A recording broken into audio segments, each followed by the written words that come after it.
He called me just a housewife at the company Gala, not knowing I owned everything, including his future. Standing in the grand ballroom of the Westlake Hotel that evening, I felt something inside me shift as my husband's dismissive words hung in the air. Before we jump back in, tell us where you're tuning in from, and if this story touches you, make sure you're subscribed because tomorrow I've saved something extra special for you. The crystal chandeliers sparkled overhead, reflecting off the diamond bracelet Richard had given me for our 15th anniversary, purchased, though he didn't know it, with money from my investment portfolio. I'd chosen my emerald silk gown carefully that night, wanting to look perfect for what I knew would be a turning point. My husband, regional director at Winters Corporation, was being considered for the COO position, and this gala was his chance to impress the board. Rebecca, Richard's colleague James approached us, champagne flute in hand. "How's that investment project of yours going? I heard it's yielding impressive returns." Before I could answer, Richard laughed, that condescending chuckle I'd grown to despise over 15 years of marriage. "Rebecca doesn't have investment projects, James. She's a housewife." James looked confused. "But I thought at the charity gala last month." "My wife manages our household beautifully," Richard interrupted, his hand squeezing my waist in warning. "But investments are my department. Speaking of which, how's the Thompson account performing?" "Under your management?" I sipped my champagne, swallowing both the expensive bubbles and the rage building in my throat. 15 years I'd played this role, the supportive corporate wife, nodding and smiling while Richard built his career on my silence. 15 years of him believing the carefully crafted fiction that I was just a housewife, while I quietly built an empire he never bothered to notice. "If you'll excuse me," I murmured, slipping away to the ladies' room where I could compose myself. In the elegant marble bathroom, I stared at my reflection, at the woman Richard thought he had married, a Stanford MBA who had graduated top of her class, who had been on the fast track at Goldman Sachs when we met. The woman who had given up her visible career at his request because he wanted a traditional wife, but who had never stopped working, just moved into the shadows. "Are you all right?" A woman's voice startled me. It was Patricia Winters, wife of CEO Gerald Winters and a formidable business mind herself. "Just taking a moment," I replied, reapplying my lipstick with steady hands. "I overheard your husband earlier," she said, her eyes meeting mine in the mirror, "about you being just a housewife." I turned to face her directly. "Richard has always preferred a certain narrative about our marriage." "Interesting," she nodded. "Especially given that the board just reviewed your proposal for our Asian expansion. Gerald couldn't stop talking about your strategic insights." I smiled slightly. "Richard doesn't know about my consulting work with Winters Corporation. Or about your controlling interest in our company?" Patricia raised an eyebrow. "That either," I admitted, "though he's about to find out." When I returned to the ballroom, Gerald Winters was tapping his glass for attention. The crowd quieted as he took the small stage where the orchestra had been playing. Richard immediately straightened his tie, his eyes gleaming with anticipation. He'd been campaigning for the COO position for months. "Ladies and gentlemen," Gerald began, "before we continue with tonight's festivities, I'd like to make a special announcement.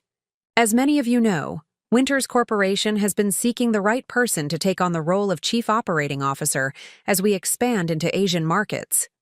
Richard's hand found mine, squeezing it in premature celebration. I could feel his excitement, radiating through his perfectly tailored suit. "This individual has demonstrated exceptional strategic thinking and financial acumen," Gerald continued. "Their vision for our company's future has impressed our entire board." I felt Richard practically vibrating beside me. His grip on my hand tightened. "Therefore, it gives me great pleasure to announce our new Chief Operating Officer, Rebecca Mitchell." The room fell silent for a heartbeat before erupting into applause. I gently extracted my hand from Richard's suddenly slack grip and made my way to the stage. "Thank you, Gerald." I said into the microphone, my voice steady despite the adrenaline coursing through me. I'm honored by the board's confidence and excited to lead Winters Corporation into this new chapter.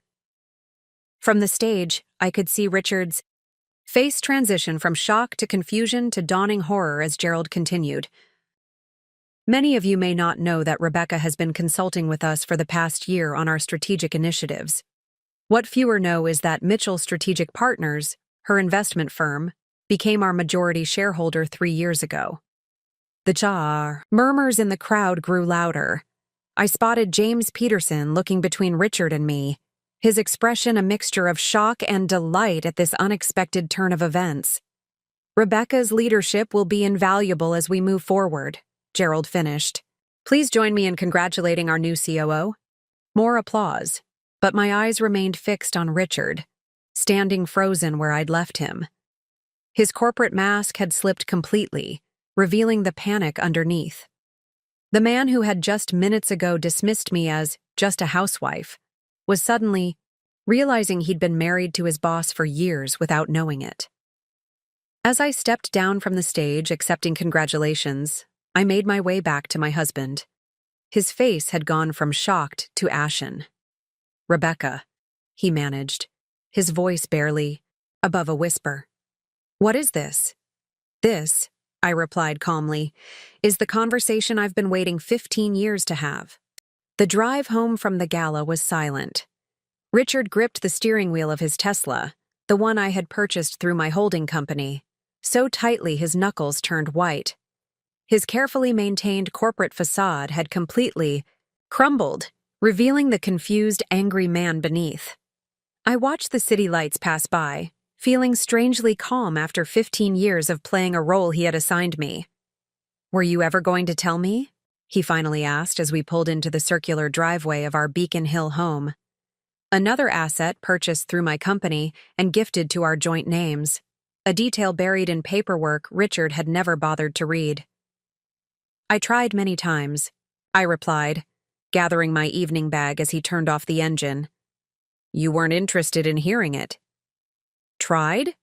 He exploded, turning to face me. When exactly did you try to tell me you own my company? That you've been what? Secretly building some kind of financial empire behind my back? There was nothing secret about it, Richard, I said, opening my car door. Every tax return we filed, every investment statement, every property deed, they all showed exactly what I've been doing. You simply never paid attention. I walked into our home, the marble foyer gleaming under the chandelier light. Richard followed, slamming the door behind him. This is insane, he muttered, yanking off his tie.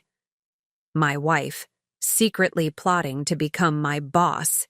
Nothing was secret, I repeated, setting my keys in the crystal bowl on the entryway table. The board's search for a new COO has been common knowledge for months. You yourself were campaigning for the position. Because I didn't know my own wife was my competition, he shouted, his voice echoing through our high ceilings. How could you do this to me? I turned to face him fully. I didn't do anything to you. I pursued a professional opportunity based on my qualifications. The fact that it impacts your career is incidental. Richard laughed bitterly. Incidental? You've built this elaborate charade, letting me believe you were just a housewife while you were actually... Actually what? I interrupted, my voice sharp. Building a successful investment firm, managing portfolios, serving on boards. Which of these activities constitutes a charade, Richard? He paced the foyer, running his hands through his perfectly styled hair. You know exactly what I mean. You've been pretending to be something you're not. No, I corrected him, moving toward the kitchen. You've been assuming I'm something I'm not. There's a difference. I filled the electric kettle with water, a habit from my childhood that had always calmed me in times of stress. Richard followed, his confusion visibly transforming into anger. So this has all been some kind of test? Waiting to see if I'd somehow discover your secret life? There was nothing to discover, I said, selecting a mug from the cabinet. My life. has been completely transparent. You simply weren't interested. I turned to face him. When we married, you made it clear you wanted a traditional wife who prioritized your career. I accommodated that wish in many ways, but I never abandoned my own ambitions. You could have told me, he insisted, his voice rising again. I tried. Repeatedly. I kept my voice level, refusing to match his emotion. Every attempt was met with dismissal or condescension. Eventually, I stopped trying to make you see me and focused on building my own path. The kettle whistled, its high-pitched sound filling the tense silence. I poured hot water over a tea bag, the familiar ritual providing a moment of normalcy in an evening that had shattered 15 years of marital dynamics. So what happens now? Richard finally asked, his voice subdued. You become my boss, and we just carry on like nothing's changed? Everything has changed, Richard, but not tonight. Tonight, we're simply a husband and wife having a long overdue conversation. I pushed a second mug of tea toward him. The professional implications we can address tomorrow. He ignored the tea, his mind clearly racing. The board knew about this? About our relationship? Of course. Full disclosure was necessary to avoid any conflict of interest concerns. I sat at our kitchen island. My ownership stake in the company was declared years ago as required by SEC regulations. So everyone knew except me, he said bitterly. Gerald, the board, probably half the executive team. They knew because it was relevant to their professional interactions with me, I explained patiently. Just as your colleagues' spouses are unknown to me unless there's a specific reason for our paths to cross. This is different and you know it. Richard's voice rose again. You've been the majority shareholder of my company for years without telling me. Our company, I corrected gently. And again, I didn't hide it. You simply never showed interest in my financial activities. The truth was beginning to sink in. I could see it in his eyes. The slow, painful realization that for 15 years, he had been living with a woman he'd never bothered to truly know. A woman whose capabilities and achievements he had dismissed, because they didn't fit the narrative he had created about our marriage. How much? He asked finally. How much of Winters do you own? Mitchell Strategic Partners holds 22%, I replied. Enough for controlling interest when combined with allied shareholders. And your company, what else does it do? We manage approximately $2.3 billion in assets, I said, watching his face pale further. Small by Wall Street standards, but we've been selective about our clients. Richard sank onto a kitchen stool, the reality of his situation finally hitting home. All this time, he muttered, while I thought I was supporting us, building our life? You were, I acknowledged. Your career contributions have been significant, but they weren't the whole picture, merely the part you chose to see. He looked up at me, his expression a mixture of anger and what might have been dawning respect. Why now? Why reveal all this tonight in front of everyone? I considered his question carefully.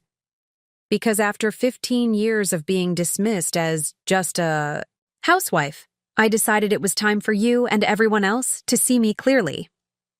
The next morning, I arrived at Winters Corporation at precisely 8:30 a.m. The executive floor buzzed with excitement. A new COO always generated anticipation, but the circumstances surrounding my appointment had fueled weekend gossip that spread like wildfire. My assistant, Marcus, was waiting with coffee and a tablet filled with reports and schedules. Good morning, Ms. Mitchell. He greeted me professionally, though I caught the hint of curiosity in his eyes. Everyone had questions, but few would dare ask them directly. My new office, a spacious corner suite with floor-to-ceiling windows, had been hastily redecorated over the weekend. Gone were the masculine leather and dark wood that had defined the previous occupant's taste, replaced with a modern aesthetic of glass, steel, and neutral tones. Your husband arrived 20 minutes ago, Marcus informed me as we reviewed the day's schedule. He's in his office on the 12th floor. I nodded, unsurprised. Richard had left our home before dawn, avoiding an uncomfortable breakfast encounter. Schedule the department heads meeting for 10. And Marcus, I added, I'd like you to prepare a comprehensive analysis of the Westlake acquisition. There are concerns with its debt structure I want to address. At 9:45, Marcus reappeared at my door. Mr. Mitchell is requesting a brief meeting before the department heads gather. Send him in, I replied, straightening the papers on my desk. Richard entered a moment later, immaculately dressed in his best suit, armor for what he clearly viewed as battle.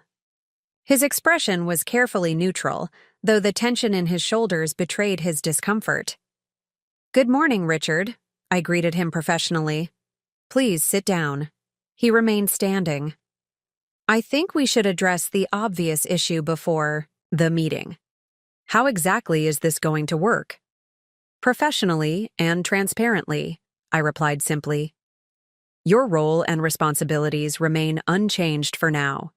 You'll continue managing the Eastern Regional accounts while reporting to the COO, which is now me.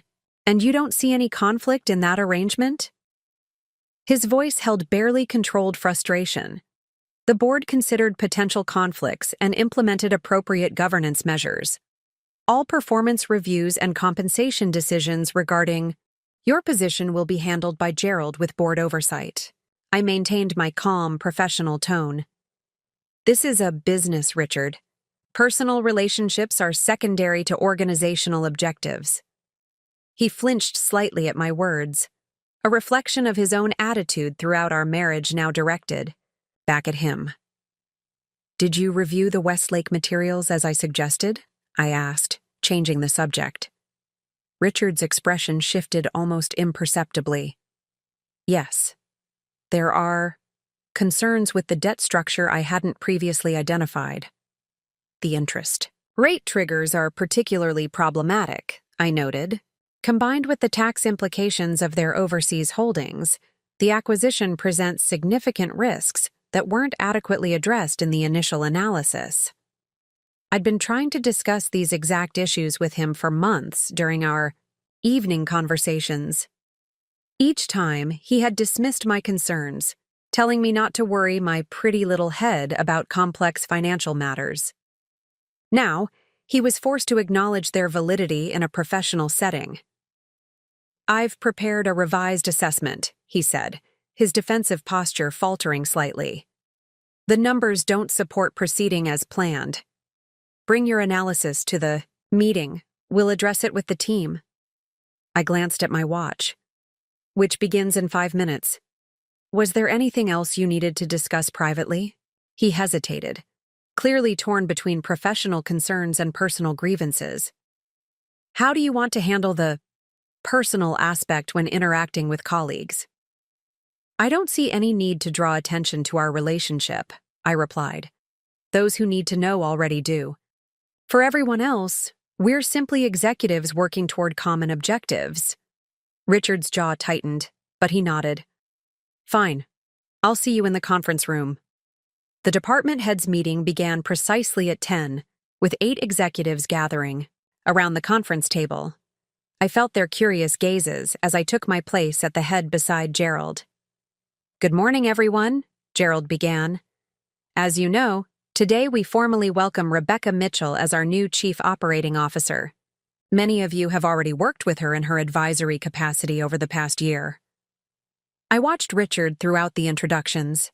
He sat stiffly, his eyes fixed on the table, occasionally glancing up when someone mentioned the Westlake acquisition, the project he had championed for months. Before we proceed with departmental updates, I said when Gerald finished, I believe we should address the Westlake acquisition, as it impacts multiple divisions. Richard has prepared an analysis, identifying some significant concerns. Before we proceed with departmental updates, I said when Gerald finished, I believe we should address the Westlake acquisition, as it impacts multiple divisions. Richard has prepared an analysis identifying some significant concerns. All eyes turned to Richard, who straightened slightly before distributing his reports. For the next 15 minutes, he presented a detailed breakdown of the acquisition's flaws, many of which I had highlighted during our kitchen conversations that he had dismissed. Now, he delivered this analysis as though these insights were entirely his own. I allowed it, recognizing the gesture as necessary for his professional dignity. When he finished, I nodded appreciatively. Excellent analysis, Richard. Based on these findings, I recommend we pause the acquisition process and renegotiate terms addressing these structural concerns. The meeting continued, each department head reporting current projects and challenges. Throughout the session, I felt Richard's eyes on me, watching as I asked pertinent questions that revealed my thorough understanding of operations he had believed were beyond my comprehension as just a housewife. When the meeting adjourned, Richard lingered behind until we were alone. "You let me take credit for your analysis of Westlake," he said, his tone a mixture of accusation and confusion. "You did do the analysis," I pointed out. "You just needed the right direction to see what you'd been missing. Direction you tried to give me for months while I dismissed your concerns." His admission surprised me. "Yes," I acknowledged simply. Richard ran a hand through his hair, a rare gesture of uncertainty from a man who prided himself on always projecting confidence. "I spent last night reviewing old reports, emails, even those folders I never opened. The evidence of your capabilities was everywhere. I just refused to see it. Recognition is the first step toward change," I offered, keeping my tone neutral. "How many other conversations did we have where you were right, and I dismissed?" "You?" he asked, his voice quieter now. "How many times did I ignore insights that could have advanced my career simply because they came from my housewife?" The bitterness in his voice was directed at himself rather than me. Perhaps the first sign of genuine self-reflection I'd seen in years. "That's not productive thinking, Richard. We can't change the past. The question is how we move forward, professionally and personally." He straightened, professional armor sliding back into place. "Professionally, I'll adapt. I've always been a team player." "And personally?" I prompted. Richard hesitated. "I need time. This is a significant adjustment." "Understandable. We both need space to recalibrate our relationship in light of these changes." I gathered my tablet and notes. "I'll be working late tonight. Perhaps we can continue our conversation another time." As I walked past him toward my next meeting, I realized that for perhaps the first time in our marriage, Richard was uncertain about his place in my world, rather than the reverse. The power dynamic that had defined our relationship for 15 years had shifted irrevocably, leaving us both in uncharted territory. The following weeks established a new rhythm at both Winters Corporation and our home. I immersed myself in my COO responsibilities, working long hours to implement operational improvements across the company. Richard maintained professional distance at work, our interactions limited to necessary business discussions conducted with formal courtesy. At home, we orbited each other cautiously, sharing space but rarely meaningful conversation. Richard had moved into the guest bedroom without discussion, creating physical distance that matched our emotional separation. The tension was palpable, hanging in the air like an unspoken question neither of us was ready to answer. 3 weeks. After my appointment, I arrived home later than usual to find Richard in the kitchen, cooking. The domestic role reversal wasn't lost on me. "You're making dinner?" I asked, setting down my briefcase.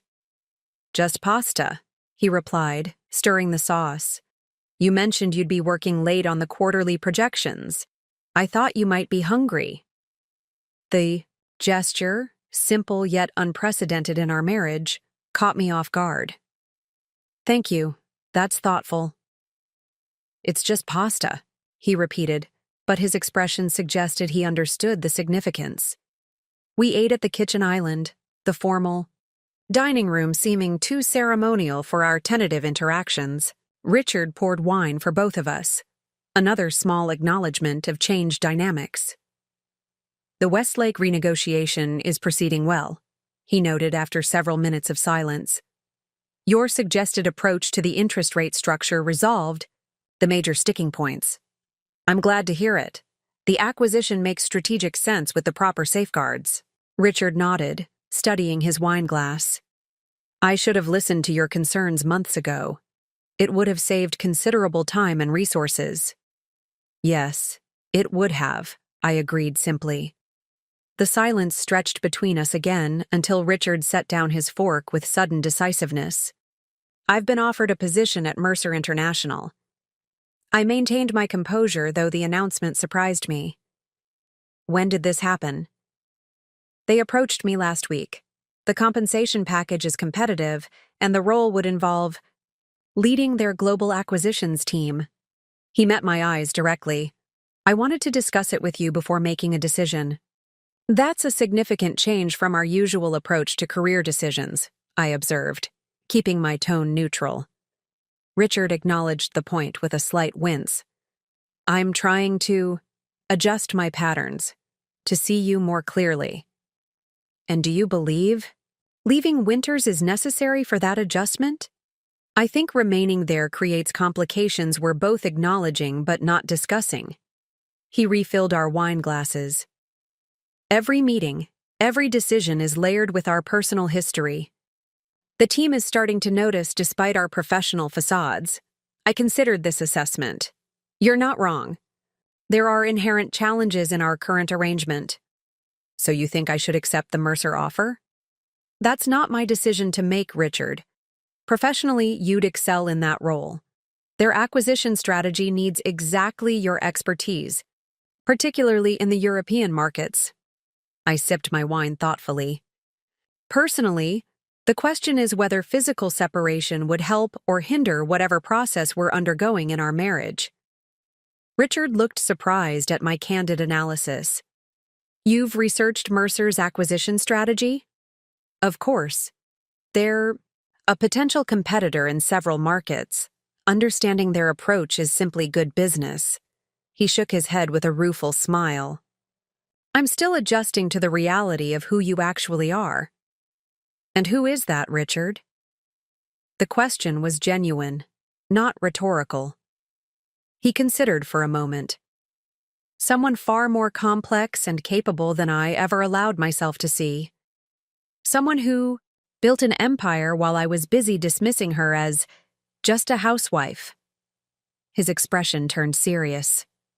Someone I'm not sure I deserve to be married to anymore. The admission hung between us, raw and honest in a way our interactions rarely were.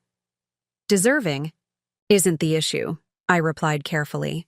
The question is whether we can build something authentic from this point forward, whether there's enough foundation left to create a genuine partnership. Is there? Richard asked quietly. After 15 years of me fundamentally misunderstanding who you are. I don't know, I admitted. That's something we'd need to discover together, if we both want to try. Richard began clearing our plates, a domestic task he'd rarely performed in our marriage. The Mercer position would require relocation to London. I told them I needed 2 weeks to decide. 2 weeks is reasonable, I agreed, helping to load the dishwasher in our newfound domestic choreography. In the meantime, Richard continued, I wonder if you might be willing to share more about your company, your actual career, the parts of your life I've been oblivious to for 15 years. The request, simple yet profound in what it acknowledged, represented the first genuine interest he'd shown in my professional identity. I'd be open to that, I replied, surprised by his initiative. Though it's quite extensive at this point. I'm beginning to realize that. Richard leaned against the counter, studying me with new awareness. Maybe we could start with dinner tomorrow night? At Marcello's? A proper conversation outside these walls. I considered the invitation. Not quite a date, but perhaps the beginning of a reintroduction. Marcello's sounds nice. I have a board call that should end by 7. I'll make a reservation for 7:30. He hesitated, then added, "And Rebecca? I'm sorry for not seeing you all these years. Whatever happens with us moving forward, I needed to say that." The apology, unexpected and unqualified, caught me by surprise. "Thank you for saying it." As we finished cleaning the kitchen, in companionable silence, I realized we were navigating uncharted territory. For 15 years, our marriage had operated on his assumptions about who I was. Now, with those assumptions shattered, we were either discovering the foundation for something new or confirming there was nothing left to build upon. Marcello's was elegant without being ostentatious, a small Italian restaurant tucked away from the main business district. I arrived precisely at 7:30, finding Richard already seated at a corner table with a bottle of wine waiting. "You're right on time," he noted, standing as I approached. "Board call end successfully?" "Yes, a straightforward quarterly review." I settled into my chair, subtly assessing my husband. His attempt at more formal attire, he'd clearly gone home to change, indicated he was treating this as more than a casual dinner. "I took the liberty of ordering the '07 Barolo," Richard said, gesturing to the wine. "I remember you mentioned enjoying it at that vineyard in Piedmont years ago." The thoughtful detail surprised me. "That was our 5th anniversary trip. I didn't think you remembered those specifics." "I remember more than you might think," Richard replied, pouring my wine. "I just never showed it properly." The waiter appeared, with menus, providing a brief respite from personal revelations. After ordering, we settled into an awkward silence that had become our new normal. "So," Richard began, clearly determined to maintain his initiative, "Mitchell's strategic partners, tell me about how it started." I considered where to begin. About a year into our marriage, I realized I missed the intellectual challenges of finance. You were building your career, and I found myself with both time and ideas that weren't being utilized. While I was telling you not to worry about complex financial matters, Richard noted with obvious regret. "Yes," I acknowledged. "Initially, I thought you might change your perspective once your position was more secure. When that didn't happen, I decided to create my own path while maintaining the supportive role you clearly valued." "You built a billion-dollar investment firm without me noticing." Richard shook his head in disbelief. "That's both impressive and damning." I started small, consulting for former colleagues who knew my capabilities, making targeted investments with my personal savings. The results attracted more clients, more capital. I sipped my wine thoughtfully. The company grew organically from there. "And the majority stake in Winters? How did that come about?" 5 years ago, I noticed vulnerabilities in Winters' market. Position: excellent core business but insufficient diversification for long-term stability. The stock was undervalued given its potential with proper strategic direction. I paused as our appetizers arrived. It was a sound investment opportunity that aligned with my portfolio strategy. Richard processed this information while serving me a portion of the shared bruschetta, another small gesture of attentiveness that would have been unthinkable weeks ago. "So your board positions, advisory roles, all of that was happening simultaneously with managing our home, hosting dinner parties, attending my corporate functions?" "Life is about time management," I replied simply. "I structured my professional obligations to accommodate the domestic responsibilities that were important to you." Richard's expression reflected genuine confusion. "But why maintain that division? Why not push harder to make me see who you really were?" "Early in our marriage, I tried. Your resistance was clear and consistent." I met his gaze directly. "Eventually, I realized you had constructed a specific narrative about who I was, who you needed me to be. Contradicting that narrative seemed to threaten something fundamental for you." "My ego, you mean?" Richard's self-awareness was surprisingly candid. "The idea that my wife might be more capable than me in my own field." "Perhaps," I acknowledged. Though I think it was more about the roles you believed a marriage required: the successful husband, the supportive wife, clearly defined and traditional. Our main courses arrived, providing another momentary pause in the conversation. Richard waited until we'd both begun eating before continuing. When did you realize I would never see you clearly on my own? That I would never recognize who you actually were without being forced to? The question held more insight than I had expected from him. Probably around our 8th anniversary. You received that promotion to regional director, and during your celebration speech, you thanked me for maintaining our home so beautifully while you built your career. That's when I understood that regardless of my accomplishments, you would only ever see the role you had assigned me. Richard winced visibly. I thought I was complimenting you. You were, within the framework of who you believed I was. My tone held no bitterness, just matter-of-fact assessment. After that, I stopped expecting recognition and focused on building my own path, which led to you becoming my boss 15 years into our marriage. Richard's attempt at humor carried a hint of residual discomfort, an unexpected intersection of our separate trajectories. I agreed with a slight smile. Richard studied me thoughtfully. You know what amazes me most?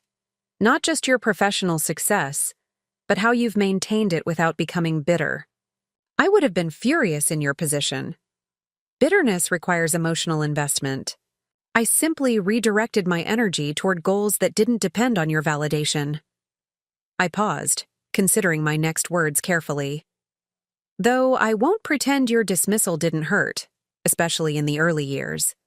This acknowledgement of vulnerability, rare in our recent interactions, shifted the atmosphere subtly. I've been thinking about those early years, Richard admitted. About who we were when we first married. I think I was so insecure about establishing myself that I needed you to be less, to validate my importance by diminishing your own. That's quite insightful, I observed, genuinely impressed by his self-analysis. Therapy helps, he replied with a self-deprecating smile. I've had 3 sessions since the gala. My surprise must have shown on my face, as Richard continued. You're not the only one capable of taking initiative, you know. I realized I needed help processing everything. I'm glad, I said sincerely. That's a significant step. My therapist suggested I start by asking questions instead of making assumptions. He gestured between them. Hence, dinner. Though I suspect 15 years of assumptions will take more than one meal to unravel. It's a beginning, I acknowledged. Better late than never. As we finished our main courses, Richard steered the conversation toward specifics about my company, its structure, investment philosophy, major milestones. For the first time in our marriage, he listened with genuine interest as I described building something substantial entirely outside his awareness. I'd like to see it, he said suddenly. Your offices, your team, to understand that part of your life properly. I considered the request. That could be arranged. Though I should warn you, several of my executives know exactly who you are. Our professional separation hasn't been mutual, meaning they know I'm the oblivious husband who didn't recognize his wife's business empire. Richard's expression was rueful. That's fair, I suppose, part of facing reality. That Sunday, I led Richard through the sleek offices of Mitchell Strategic Partners, housed in a renovated industrial building downtown. The space was intentionally understated, sophisticated but not ostentatious, reflecting my investment philosophy of substance over show. I've walked past this building dozens of times, Richard noted as we moved through the reception area. I never knew this was yours. We maintain a deliberately low profile, I explained. Our clients value discretion as much as returns. The weekend timing meant the offices were mostly empty, allowing for a more private tour. As we moved through various departments, I explained the company's structure and specializations with the confidence of someone who had built every aspect from scratch. This is Anna's office, my chief investment strategist, I indicated. She joined us 8 years ago from Goldman. You actually met her at the hospital fundraiser last year, though you probably don't remember. Richard winced slightly. I'm realizing there were many conversations where I wasn't paying attention. It wasn't entirely your fault, I acknowledged. I became adept at compartmentalizing my life, necessary adaptations to our dynamic. We continued to my personal office, a corner space with floor-to-ceiling windows overlooking the city. Unlike my corporate aesthetic at Winters, this space contained more personal touches, awards displayed without pretension, photographs from global investment sites, artwork from countries where my microfinance initiatives operated. This feels more like you than our home does, Richard observed, studying a photograph of me with a group of women entrepreneurs in Rwanda. In many ways, it is. I gestured to a wall of framed achievements. These represent milestones I couldn't acknowledge at home without disrupting our marital fiction. Richard examined the awards and press features chronicling my company's growth.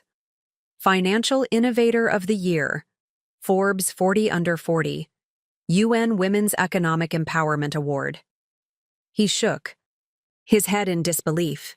You received a personal commendation from the Secretary General, and I knew nothing about it. You were in Singapore that week closing the Takahashi deal, I recalled. I mentioned attending an event when you returned. You said, "That's nice," and changed the subject to your successful negotiation. The specificity of my memory made Richard flinch.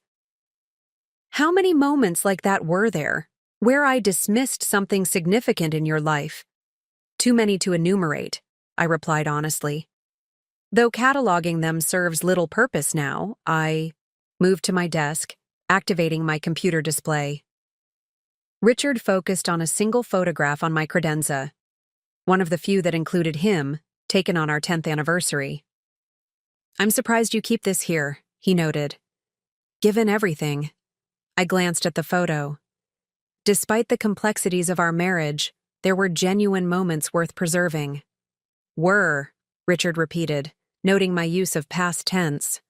Are, I corrected. Myself. Though in different context now.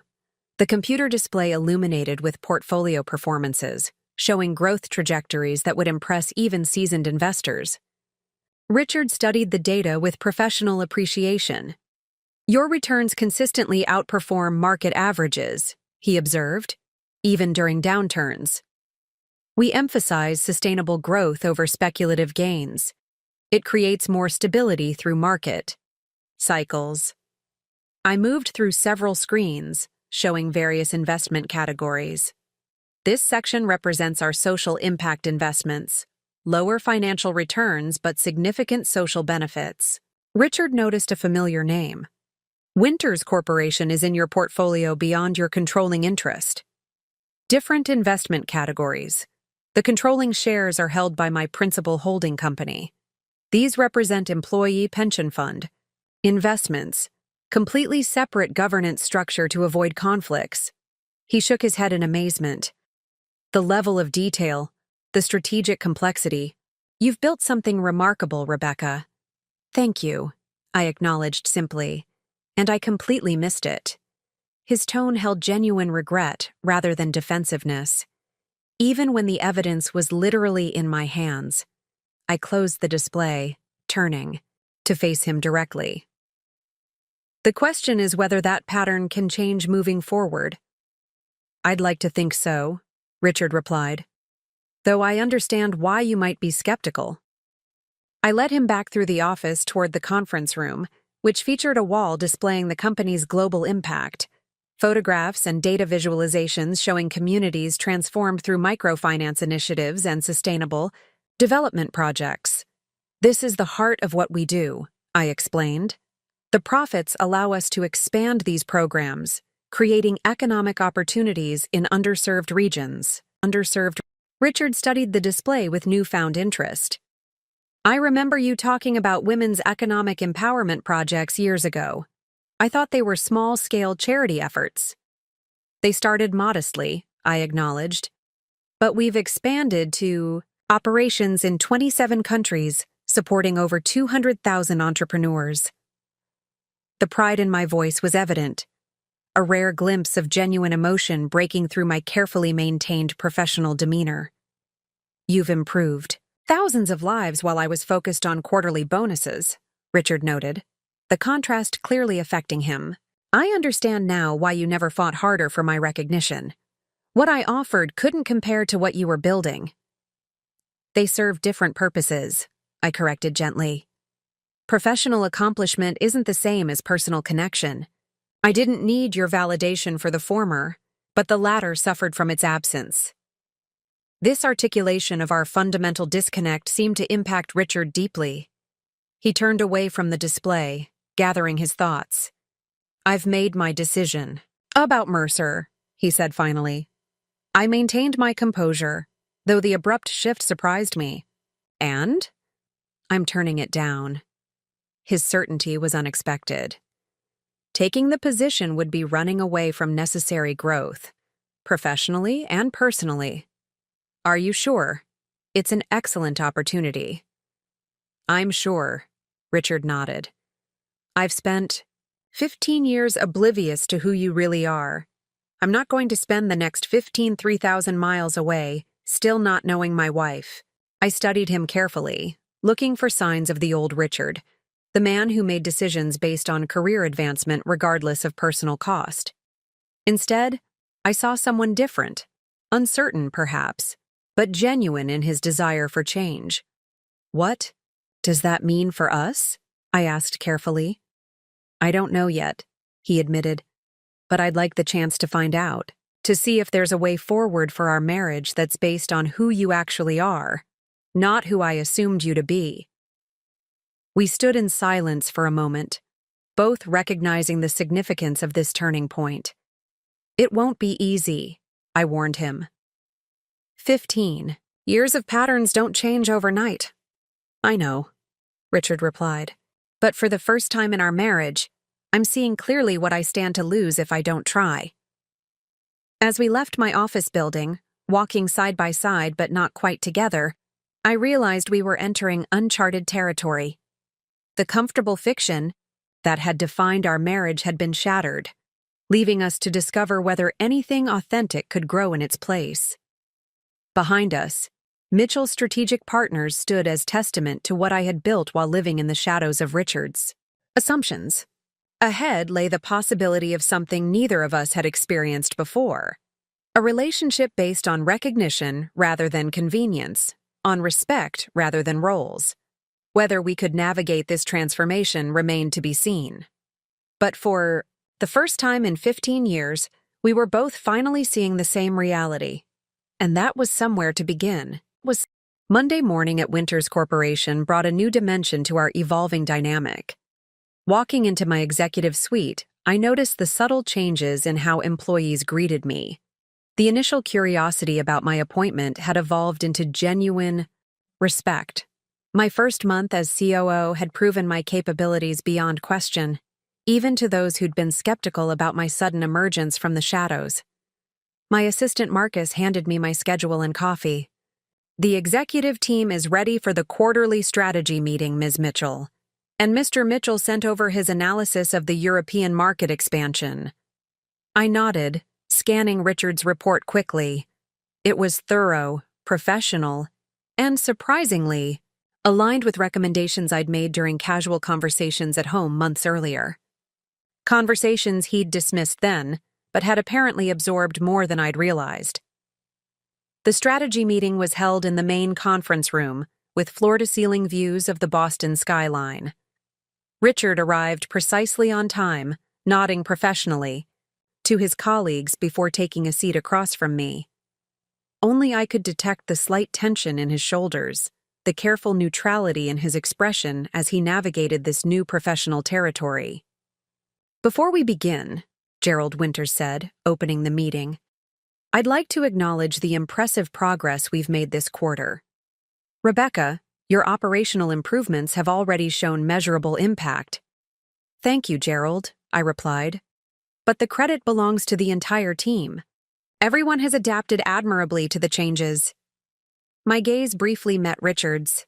Something flickered in his eyes, recognition perhaps of how I'd deflected individual praise to the group. It was a leadership technique I'd observed him using for years, though he'd likely never noticed I'd been studying his professional strengths even while building my own. The meeting proceeded efficiently, each department head presenting their quarterly results and projections. When Richard's turn came, he stood confidently, walking everyone through his analysis of European market opportunities with his trademark precision. Based on these trends, he concluded, I recommend accelerating our expansion into the Nordic countries while taking a more measured approach to Southern Europe. Excellent analysis, I commented, genuine appreciation in my voice. The demographic shifts you've identified align perfectly with our 5-year projections. Let's prepare a detailed implementation plan for the board. A look of surprise crossed Richard's face, brief but unmistakable. It was perhaps the first time he'd experienced my professional validation, and I could see it affected him more deeply than he'd anticipated. After the meeting, Richard lingered as others filed out. Do you have a moment?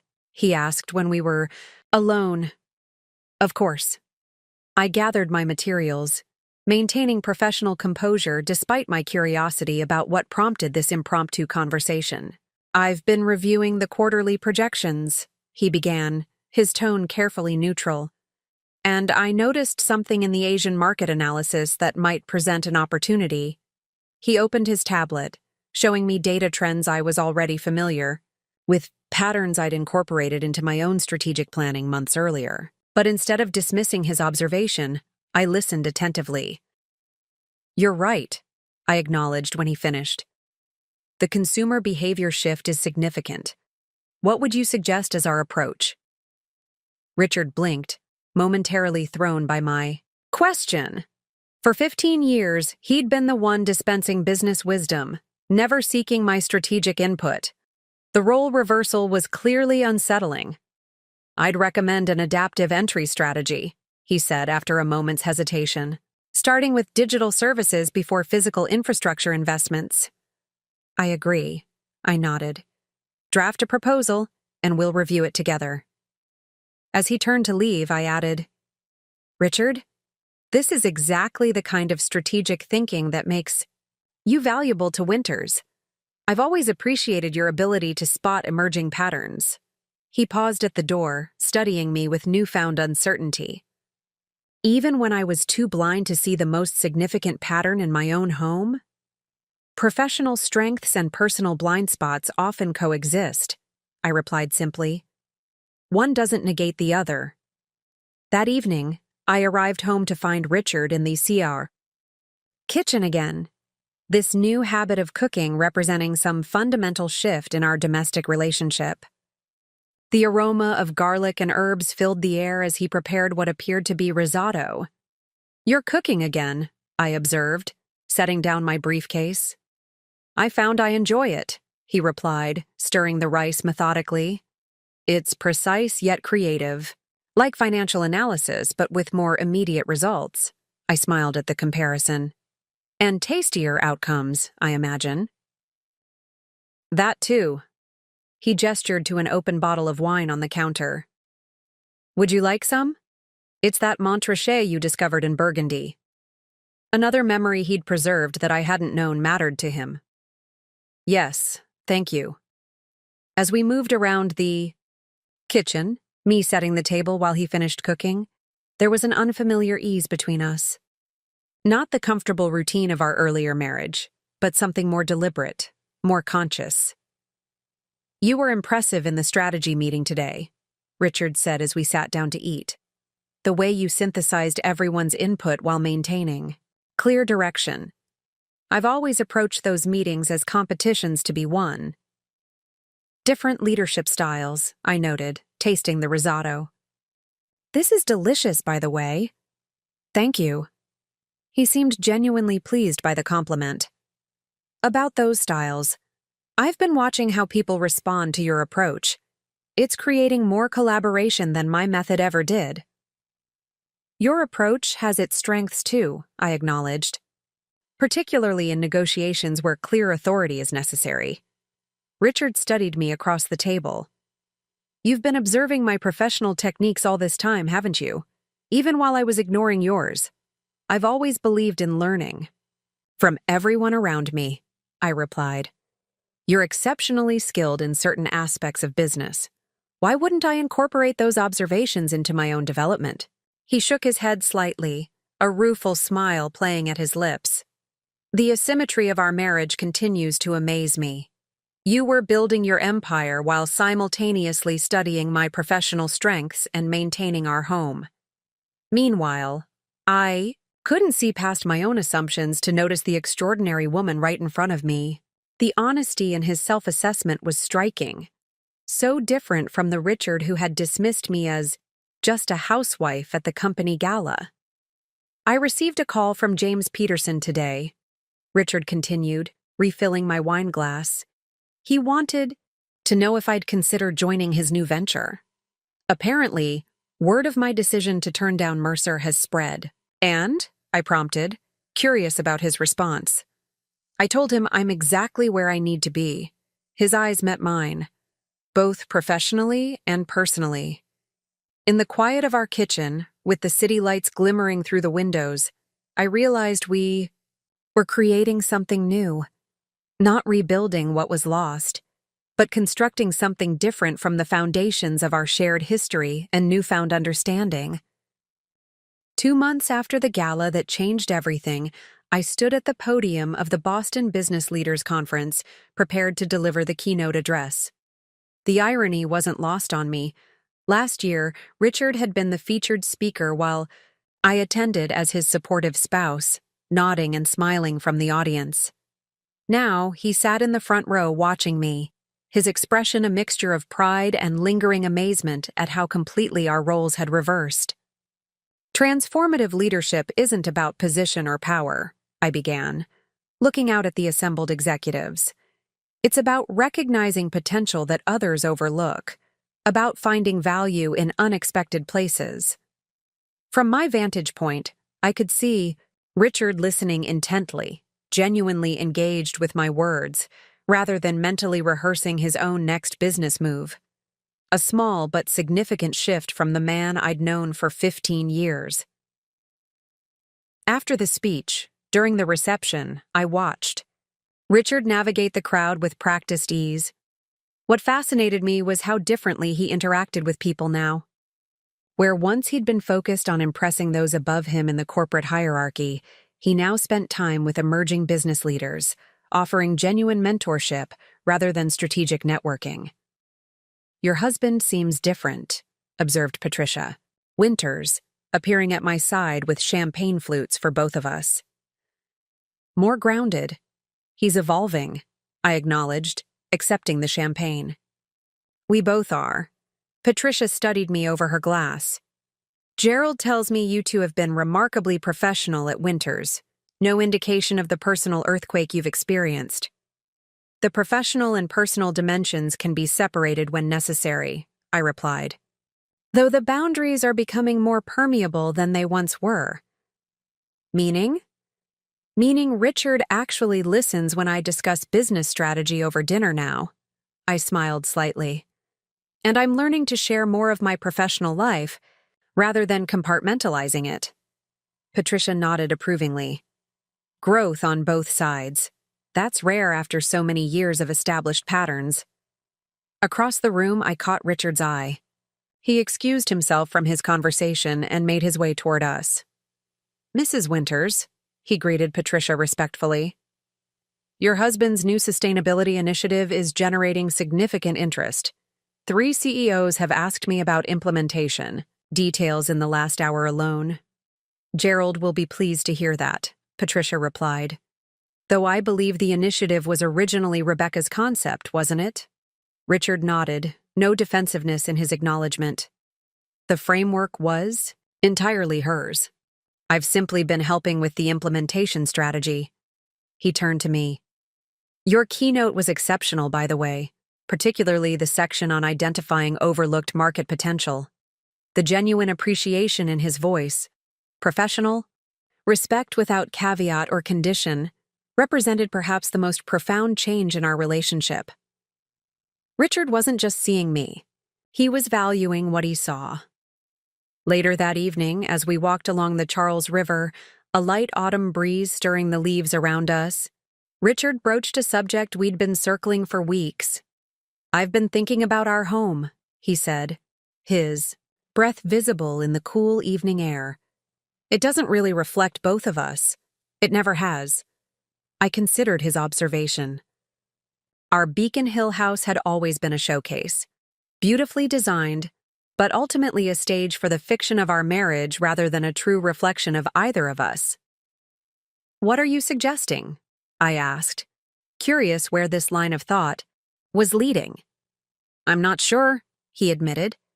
"Perhaps we should consider creating a new space together, something that reflects who we are now, not who we were pretending to be." The idea resonated more deeply than I expected. "That's worth exploring." Richard stopped walking, turning to face me directly. "Rebecca, I've been wanting to ask you something, but I wasn't sure how." I waited, sensing the importance of whatever was coming. "Would you consider going on a date with me?" The question was so unexpected, so charmingly awkward coming from the typically confident Richard that I couldn't help but smile. "A date? We've been married for 15 years. "Exactly," he nodded. "But I've never actually dated the real you. I dated and married the woman I wanted you to be, not the extraordinary person you actually are." He ran a hand through his hair, a gesture of vulnerability I'd rarely seen before the past months. "I'd like the chance to court the real Rebecca, Mitchell, to see if we might build something authentic from the ruins of our old marriage." Standing there on the riverside path, with the city lights reflecting off the water, I felt something I hadn't experienced with Richard in years. The quiet thrill of genuine connection, of being truly seen. "Yes," I answered simply. "I'd like that. The following week brought another pivotal moment in our evolving relationship. The Mitchell Strategic Partners annual charity gala, an event Richard had never attended, having always been told it was a women's fundraiser, was being held at the Four Seasons. For the first time, Richard would see me in my element, surrounded by the business leaders, philanthropists, and entrepreneurs who formed my professional network. I stood at our bedroom mirror, fastening the diamond earrings. That had been a gift from my first major client after a particularly successful investment strategy. Richard appeared in the doorway, impressively handsome in his tuxedo. "You look stunning," he said, his eyes appreciating the midnight blue gown I'd chosen. "But something's missing." He approached, holding a small velvet box. I saw this and thought, of you, the real you. Inside was an elegant platinum pendant, not ostentatious, but significant. What caught my attention was the design, a subtle representation of the global impact statistics from the wall of my office, transformed into an artistic pattern that only someone who had truly paid attention would recognize. "It's beautiful," I said, genuinely moved by the thoughtfulness of the gift. "And meaningful."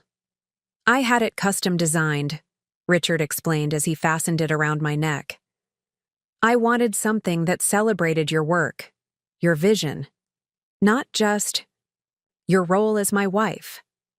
The gesture represented everything that had changed between us, Richard acknowledging and honoring the aspects of my identity he had previously ignored or dismissed. The gala itself was a revelation for Richard. I watched his expression as he realized exactly how respected I was in business circles, how many powerful people sought my insight and valued my opinion. These weren't just wealthy socialites attending a charity function.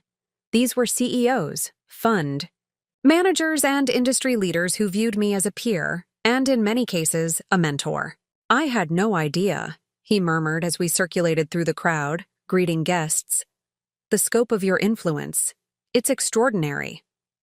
What struck me most was the absence of jealousy or insecurity in his observation. The old Richard would have felt threatened by my success, would have sought to diminish it or compete with it. This Richard was simply acknowledging reality with what appeared to be genuine admiration. When Gerald Winters arrived with Patricia, I noticed how differently Richard interacted with his CEO compared to previous social occasions. Gone was the careful positioning, the subtle maneuvering for advantage. Instead, there was authentic professional respect, uncontaminated by personal ambition. Your organizational restructuring proposal has transformed our operational efficiency, Gerald commented to Richard. Rebecca tells me it was entirely your innovation.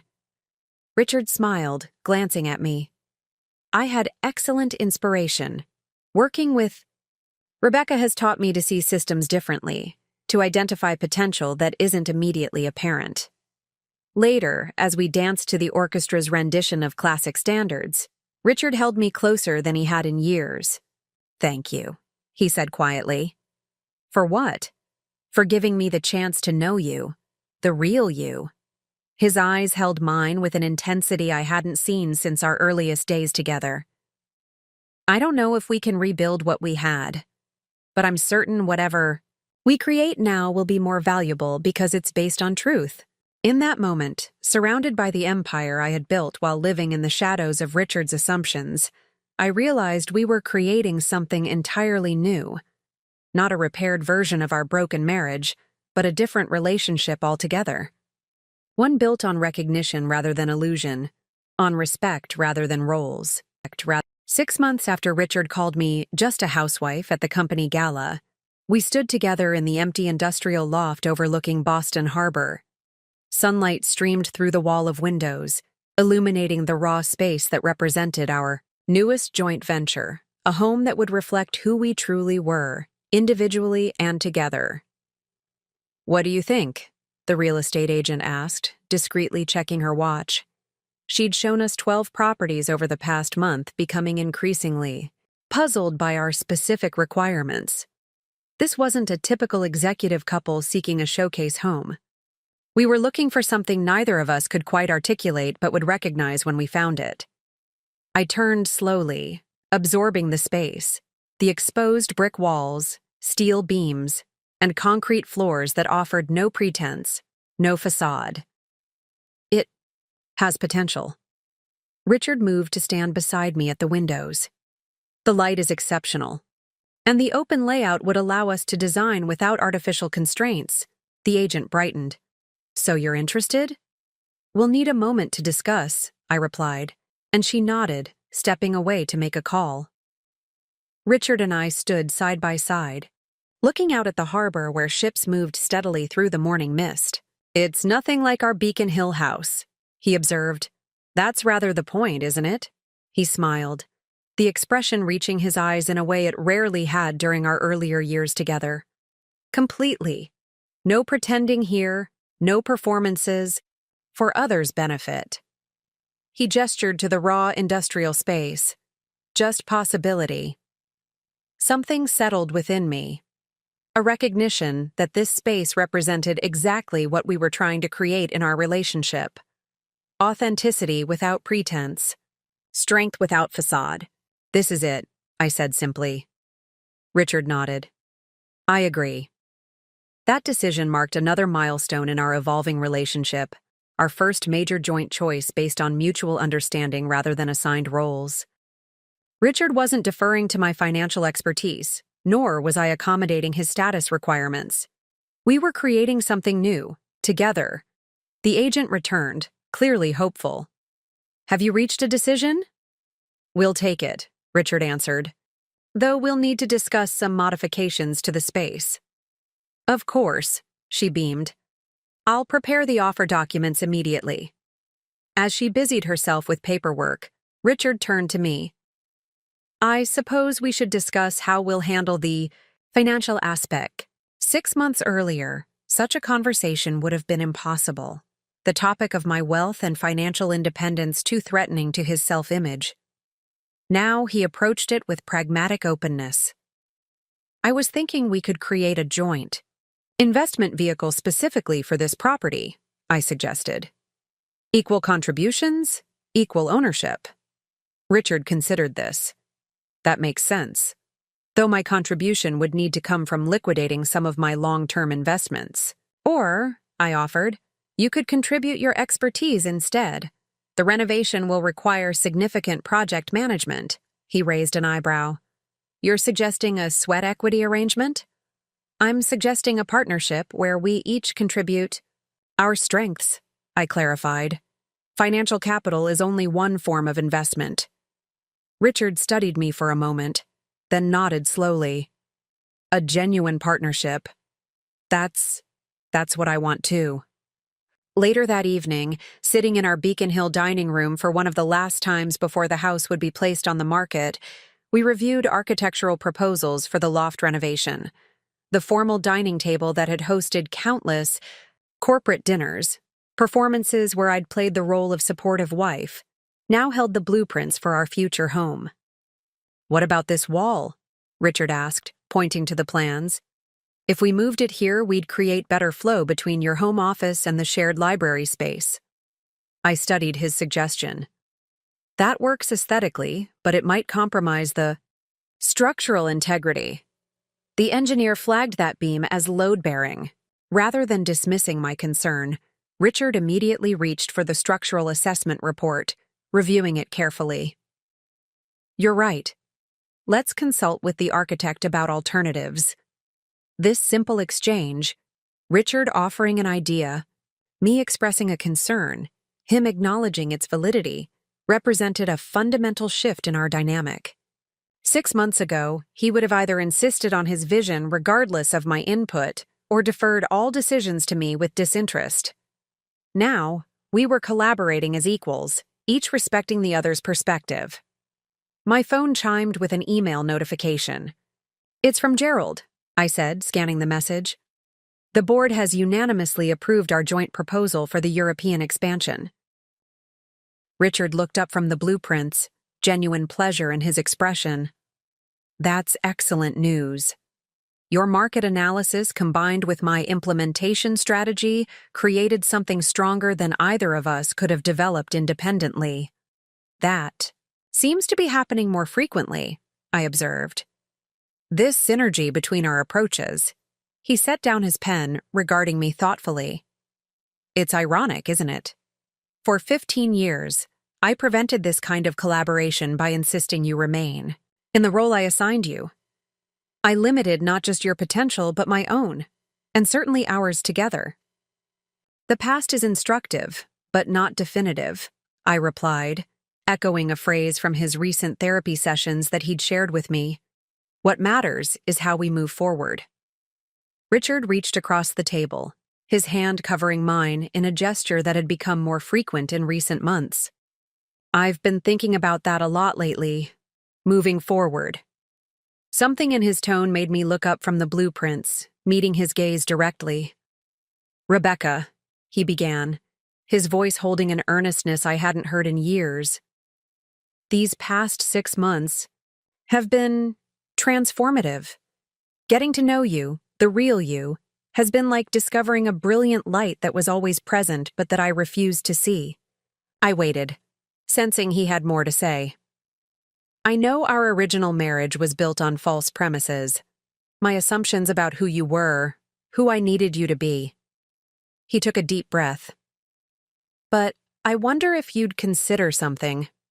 Not rebuilding what we had, but creating something new. A partnership based on who we actually are, not who we were pretending to be.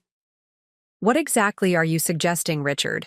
He smiled, a hint of his old confidence returning, though tempered now with genuine humility. I'm suggesting we renew our vows. Not as a continuation of our past, but as the beginning of something different. A marriage between equals who see each other clearly.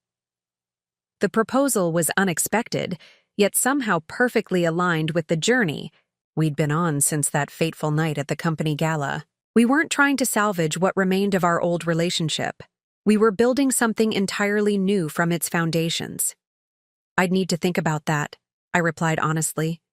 Marriage means something different to me now than it did 15 years ago.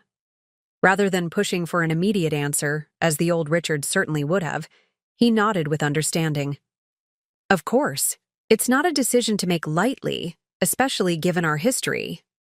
Later that night, as Richard slept beside me, he'd moved back to our bedroom 2 months earlier, our physical relationship cautiously rekindling alongside our emotional connection. I found myself considering his proposal. The woman I had been when we first married, ambitious but willing to compromise my visibility for his comfort, no longer existed. Neither did the man who had needed a traditional wife to validate his success. We had both evolved, partly through individual growth and partly through the seismic shift in our relationship. Could we create a marriage that honored who we had become rather than who we had been? A partnership based on mutual respect rather than complementary roles? As I drifted toward sleep, I realized the answer wasn't immediately necessary. We had time, something our previous relationship had never prioritized. Time to discover whether this new connection between us was strong, enough to sustain a lifetime commitment. Time to ensure that Richard's transformation was genuine and lasting, not merely an adjustment to his newly discovered reality. The loft renovation would take months. Perhaps by the time our new home was ready, I would know whether we were ready to begin again as well. 8 months after the night that changed everything, I sat across from my therapist in her sunlit office overlooking the public garden. Dr. Elena Sharma had been my confidant for years, one of the few people who knew both versions of Rebecca, Mitchell, the supposedly submissive corporate wife and the powerful investment strategist. "You haven't answered Richard's proposal," she observed, her tone neutral yet gently probing. "It's been 2 months." I watched a pair of swans glide across the pond below before responding. "I'm still not certain." "What's holding you back?" It was a fair question, one I'd been asking myself repeatedly. Fear, perhaps. Not that Richard will revert to his old ways, but that I might. Elena tilted her head slightly. "Explain that." For 15 years, I created a compartmentalized life that allowed Richard's illusions to remain intact. I became adept at being invisible. When it suited him, at diminishing my accomplishments to maintain his comfort. I sighed, articulating something I'd only recently acknowledged to myself. Part of that was his doing, but part was mine. I chose that path, repeatedly. "And now, you're concerned you might fall back into those patterns?" "Yes," I admitted. "Despite everything that's changed, there's a muscle memory to long-term relationships. We develop reflexive responses that can resurface under stress." Elena nodded thoughtfully. "Have you shared this concern with Richard?" "Not entirely. He's working through his own process of understanding how he became the man who could dismiss me so completely." "Perhaps that's a conversation worth having," she suggested, "before you decide about renewing your vows." Later that evening, as Richard and I reviewed architectural samples for the loft renovation in our temporary apartment, we'd sold the Beacon Hill house faster than expected, I found myself studying him with new awareness. The man arranging stone and wood samples with meticulous care was simultaneously familiar and foreign to me. The Richard I'd married was still visible in his confident gestures and analytical approach, but there was a new dimension of thoughtfulness, a capacity for self-reflection that had previously been absent. "You're staring," he noted without looking up from the samples. "Did I miss something?" "No," I replied. "I was just thinking about your proposal." He immediately set down the materials, giving me his full attention, another change from the man who had habitually multitasked through our conversations. "And?" "I'm not ready to answer yet," I said honestly. "But I need to share something with you first, something I've been discussing with my therapist." Richard nodded, settling back in his chair. "I'm listening." "I'm concerned about patterns." I began carefully. "Not just yours, but mine. For 15 years, I enabled your misconceptions about me. I created systems and behaviors that maintained your illusion of who I was. Because I forced you into that role, Richard interjected. Not entirely, I corrected gently. You created conditions that made it easier to hide than to be seen, yes. But I made choices too. I chose the path of least resistance when I could. Have chosen confrontation. Richard considered this, his expression thoughtful.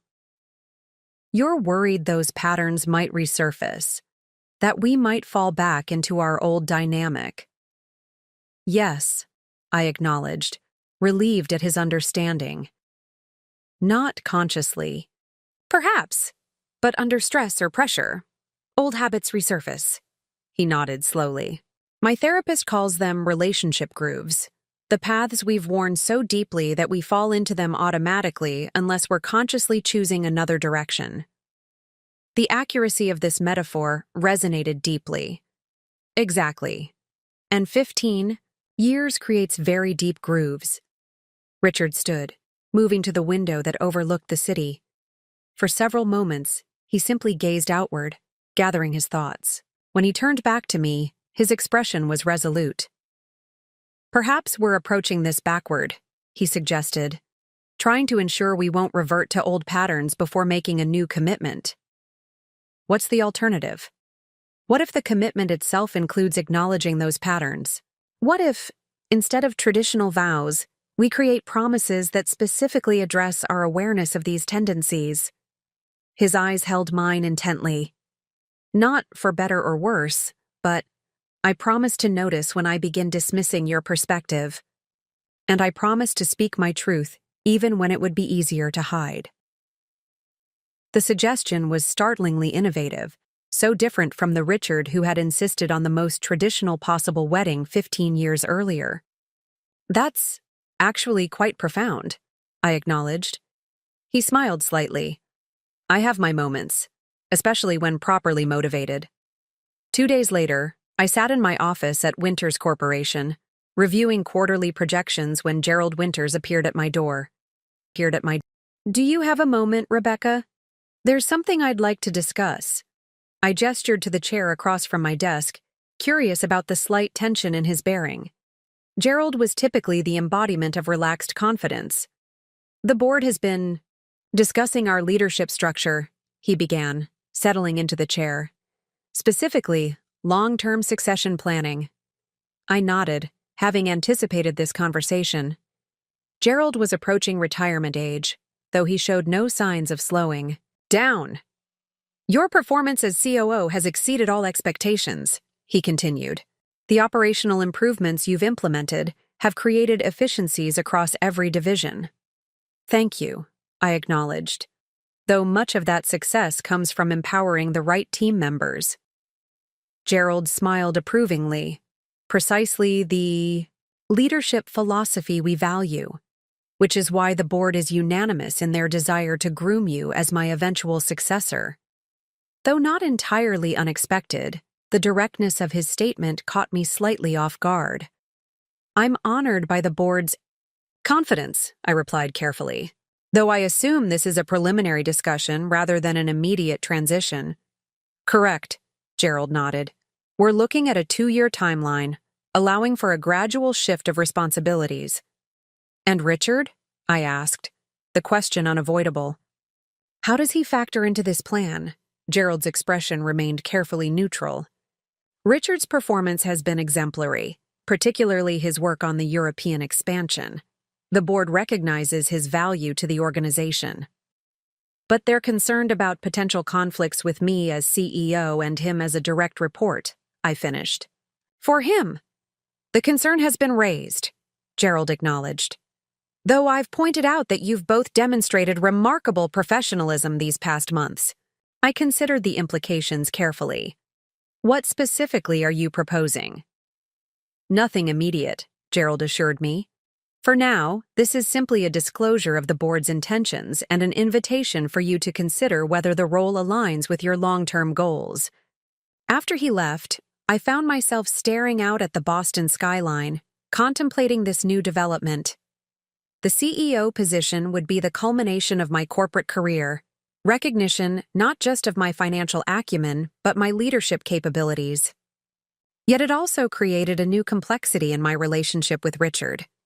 Could our newly evolving partnership withstand this additional power differential? That evening, as Richard and I walked along the harbor near our future home, I shared Gerald's conversation. Rather than responding immediately, Richard continued walking in thoughtful silence, his hands in his pockets against the autumn chill. "You should accept," he said finally. "You're the right person for the role." I studied his profile in the fading light. "And us? How would that affect our relationship?" Richard stopped walking, turning to face me directly. "A year ago, it would have been impossible. My ego couldn't have tolerated it." He smiled ruefully. "But now?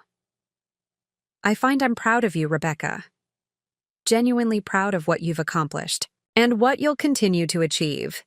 "That doesn't answer the practical question," I pressed gently, "about reporting structures and professional boundaries." "No," he acknowledged. "But it answers the more fundamental question about whether I can support your success without feeling diminished by it. The practical aspects we can address through organizational restructuring." As we resumed walking, his hand found mine, a gesture that had become more frequent in recent months. "Besides," he added with a hint of his old confidence, "I've been considering a different role myself." "Oh?" "Mitchell's strategic partners could use someone to lead their European expansion," he suggested. "Someone with extensive experience in those markets." The idea caught me by surprise. "You'd leave Winters? Work for my company?" "With you," he corrected. "Not for you. As partners in both our personal and professional lives." The proposal was both unexpected and perfectly logical.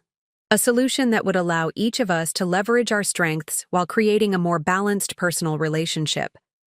Yet it also represented perhaps the most significant evidence of Richard's transformation, his willingness to step away from the corporate identity he had cultivated for decades to build something new with me. "You should consider it," he continued when I didn't immediately respond. "We don't need to decide anything tonight."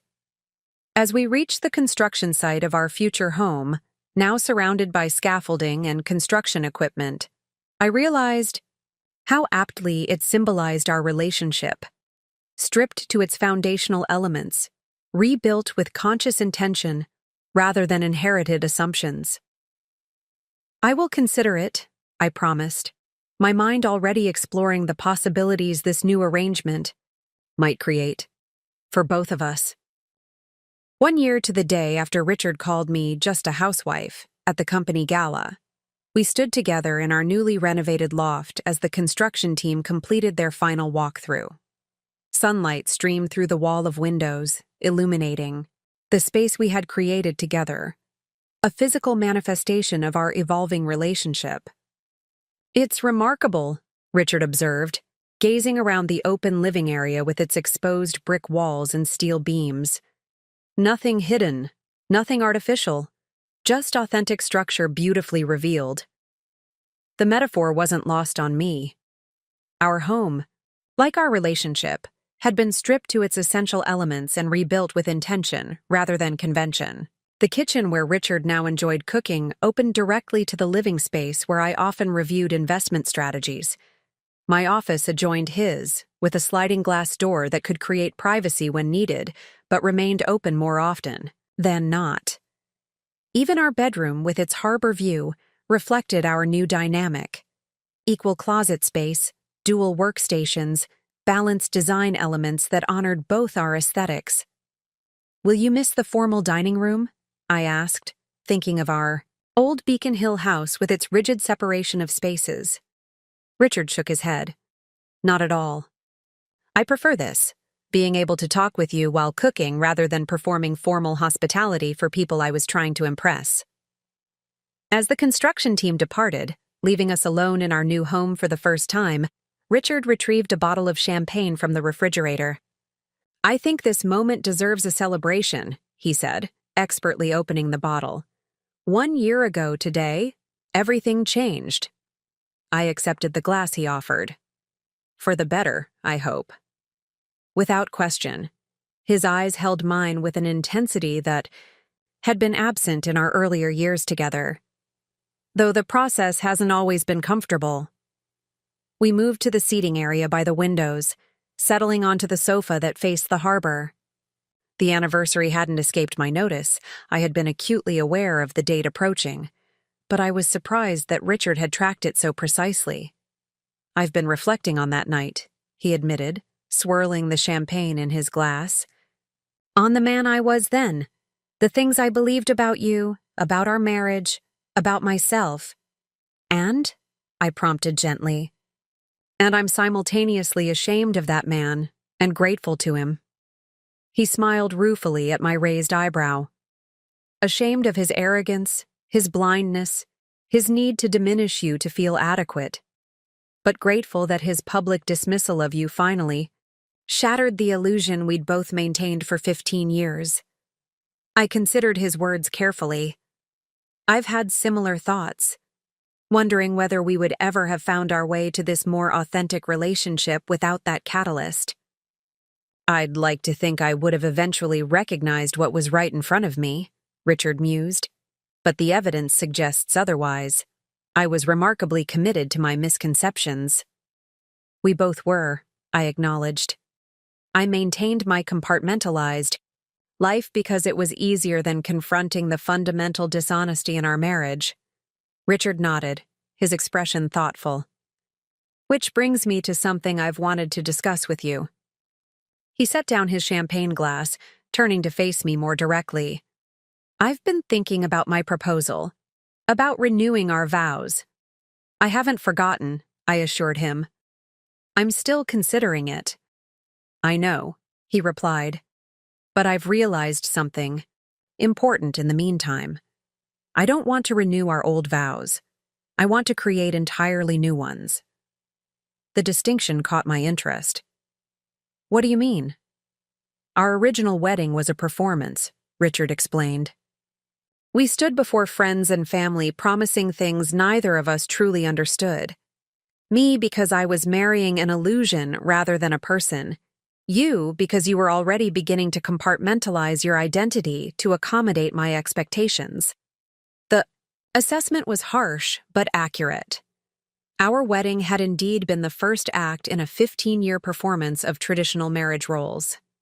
"Instead," Richard continued, "I'd like us to create a ceremony that acknowledges both our history and our current reality, not pretending the past didn't happen, but integrating it into our understanding of who we are now and who we want to become together." The thoughtfulness of his proposal, so different from the traditional, socially appropriate ceremony he had insisted on for our first wedding, revealed how profoundly Richard had changed. The man who had once valued appearance above authenticity was now advocating for a ritual that embraced our complicated truth. "That's worth considering," I acknowledged. "Though it would be very different from what most people expect from a vow renewal." Richard smiled slightly. "When have we ever done what people expected? You built a financial empire while supposedly being just a housewife. I discovered my most fulfilling professional partnership with the woman I spent 15 years underestimating. We're hardly conventional." His point was well taken. Our relationship had never been what it appeared to be. First because of our mutual deception, now because of our unusual journey toward authenticity. "I have something for you," Richard said, reaching into his pocket. "Not a gift exactly, more of a proposal." He handed me a small leather portfolio. Inside was a document titled Partnership Agreement, Terms and Conditions for an Authentic Marriage. My professional curiosity piqued. I began reading what appeared to be a legally structured agreement outlining principles for our relationship. "You drafted a contract for our marriage?" I asked, both amused and intrigued. "I thought it might appeal to your analytical mind," Richard replied with a hint of his old confidence, "and it helped me articulate exactly what I'm proposing." The document was remarkable, thoughtful, specific, and surprisingly moving in. its frank assessment of our past patterns and commitment to new ones. It addressed everything from communication protocols during disagreements to regular relationship assessments, from financial transparency to professional boundaries. "This is quite thorough," I observed, continuing to read. "Very different from traditional vows." "Traditional vows didn't serve us particularly well," Richard pointed out. "I thought we might benefit from more specific commitments." When I reached the final page, I found not a signature line, but a handwritten note. "This agreement is perpetually open to renegotiation as both parties evolve. No terms are fixed except the commitment to authentic presence and mutual growth." Looking up from the document, I found Richard watching me with an expression of vulnerable hope that would have been unimaginable from the man who had dismissed me so casually a year earlier. "This is," I searched for the right word, "unprecedented. Like everything about our current relationship," he acknowledged. "I'm not asking for an answer tonight. Just consideration of a different approach to commitment, one that honors both who we've been and who we're becoming." Setting the portfolio aside, I moved closer to him on the sofa. "You continue to surprise me, Richard, in ways I never expected." "Good surprises, I hope?" "Yes," I assured him, taking his hand. "Definitely. Good."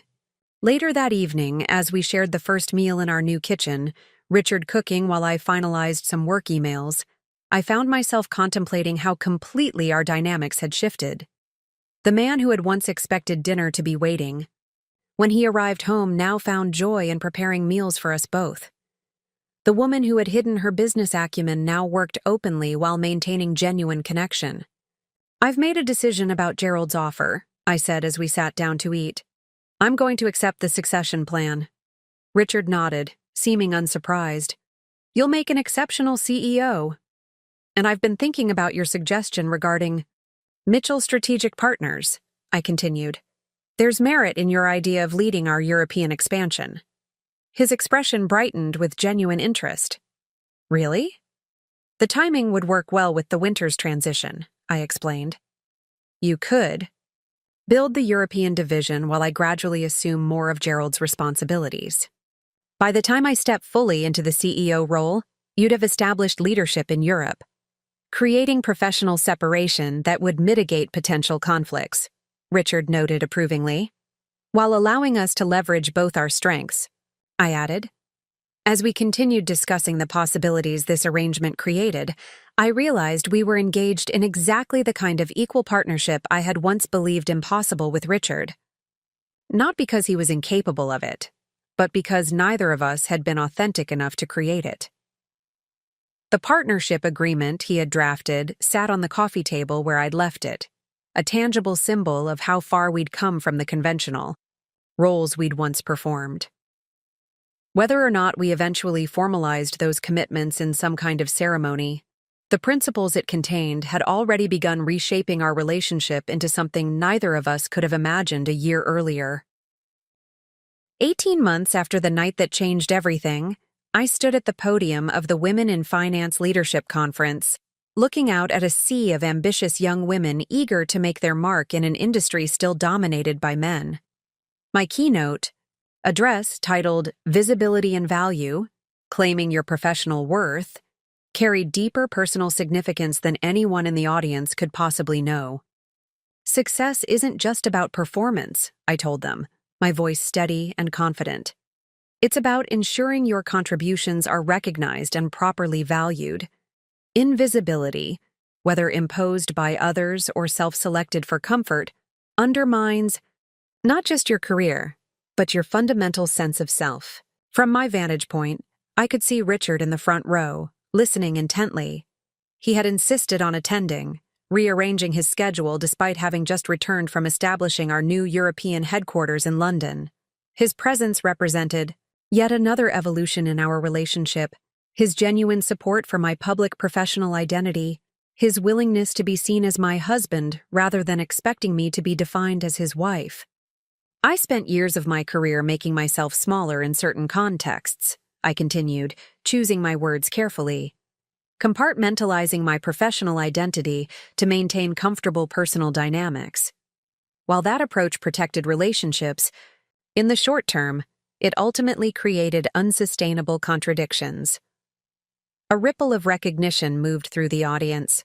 Many of these women had undoubtedly experienced similar pressures to downplay their ambitions or expertise. The solution isn't aggression or announcement, I advised. It's consistent, authentic representation of your full professional capacity in every context, not demanding recognition, but simply refusing invisibility. After the speech, during the reception, I chatted with young finance professionals while Richard engaged easily with other executives' spouses, a role reversal that would have been unimaginable 2 years earlier. "Your husband seems remarkably comfortable as a supporting player," observed Diana Chen, a prominent hedge fund manager who had known me for years. "Most men of his generation struggle with wives who outshine them professionally." I glanced across the room where Richard was deep in conversation with a group that included several women executives. "He's evolved considerably," I acknowledged. "Must have been quite a journey," Diana commented. "Men like that don't typically change their fundamental worldview without significant catalyst." She had no idea how accurate her assessment was. "We've both changed," I replied diplomatically. "Found a more authentic way to engage with each other professionally and personally." Later, as Richard and I walked back to our loft through the crisp autumn evening, he broke our companionable silence. "Your speech was powerful, especially knowing the personal context behind it." "Too revealing?" I asked, curious about his perspective. "No," he shook his head. "Perfectly calibrated. Those who don't know our story heard valuable professional advice. Those who do recognize the deeper significance." We continued walking, our breath visible in the cool air as we crossed the bridge toward our neighborhood. Richard had recently returned from 6 weeks in London, establishing Mitchell Strategic Partners' European headquarters. The separation had been our longest since the transformation of our relationship began, and I'd been surprised by how genuinely I'd missed his presence. "You know what struck me most?" Richard continued. "Watching all those young women taking notes during your advice about refusing invisibility, I kept thinking about how differently our life might have unfolded if you'd applied that principle from the beginning of our marriage." "I've had similar thoughts," I admitted, "though I'm not sure the Richard I married would have been capable of accepting that version of me." He nodded thoughtfully. "Probably not. I needed to lose everything, my assumptions, my control, my illusions, before I could appreciate what was actually in front of me." As we reached our building, Richard hesitated before entering. "I've been meaning to ask you something. The partnership agreement I proposed, have you made a decision?" In the months since he'd presented his innovative approach to renewing our commitment, I'd reviewed the document repeatedly, even sharing it with my therapist for perspective. Its thoughtfulness and specificity had impressed me, as had its inherent flexibility. Acknowledging that we were both still evolving and would continue to do so. "I have," I replied, meeting his gaze directly. "I'd like to move forward with it." His expression brightened, though he controlled his reaction with characteristic restraint. "You're sure? There's no rush." "I'm sure," I confirmed. "But with one amendment." "Which is?" "I'd like to make it a public commitment, not a traditional vow renewal with all the conventional trappings, but a ceremony that honestly acknowledges our journey and our intentions moving forward." Richard considered this, clearly intrigued. Who would we invite to something so unconventional? The people who matter. Those who've supported us individually and as a couple through this transformation. Those who might benefit from witnessing a different model of relationship evolution. As we entered our loft, its open design and transparent spaces welcoming us home, Richard's expression grew thoughtful. "It would certainly challenge people's expectations." "Since when has that been a deterrent for either of us?" I smiled, referencing how thoroughly we'd both defied conventional roles in recent months. Fair point, he acknowledged with a laugh. Though I admit I'm curious what exactly you're envisioning. I moved to the kitchen, filling the kettle as Richard unpacked some papers from his briefcase, our evening ritual establishing itself despite his recent absence. Something authentic, I explained. A ceremony that doesn't pretend we're starting fresh, but acknowledges both our complicated history and our committed future. Something that honors the work we've done to transform our relationship without ignoring the patterns we had to overcome. Richard leaned against the counter, watching me with a mixture of curiosity and admiration that still felt novel after years of his distracted dismissal. In other words, a ceremony as transparent and honest as this home we've created? Exactly, I nodded. No performances, no pretenses. I'd like that, he said simply. As we settled into our evening routine, Richard reviewing architectural plans for the European office expansion while I finalized an investment strategy for a new client, I reflected on how completely our relationship had transformed. The careful distance we'd maintained for years had been replaced by comfortable proximity, our separate worlds now overlapping in ways that enriched rather than threatened either of us. My phone chimed with an email from Gerald Winters, confirming the board's timeline for my transition to CEO. Richard glanced up from his work. Good news? The succession plan is officially on the calendar, I confirmed. The announcement goes public next quarter. Congratulations, he said with genuine pride. Though it's hardly surprising. You've been functioning as Gerald's partner for months now. What went unspoken between us was how different this moment was from my previous professional milestones, achievements I had deliberately minimized or hidden entirely to protect Richard's ego. Now, my success was something we could celebrate. Together, his pride uncontaminated by insecurity. How are the London office plans progressing? I asked, moving to sit beside him on the sofa. He showed me the latest renderings, pointing out modifications he'd made based on my earlier suggestions. The team is coming together well, too. I've recruited some remarkable talent from across Europe. The ease with which we now discussed our respective professional developments, neither competing nor performing, represented perhaps the most profound change in our relationship. We had evolved from carefully separated spheres to genuine, intellectual partnership, each valuing the other's insights without threat or resentment. I've been thinking, Richard said as we prepared for bed later that evening, about the ceremony you proposed. And, I prompted, what if we held it here, in this home we've created together? He gestured to the open space of our loft. It seems fitting to make our commitment in the place that most honestly reflects who we've become. The suggestion resonated deeply. Our home, with its deliberate transparency and balanced design, embodied the relationship we were still building. Open, honest, mutually supportive while respecting individual strengths. That feels right, I agreed. A perfect setting for an authentic commitment. As we settled into bed, Richard's arm comfortably around me, I reflected on the extraordinary journey that had brought us to this point. From his dismissive comment, at the company Gala, to our current partnership, professional and personal, the transformation had been more profound than either of us could have imagined.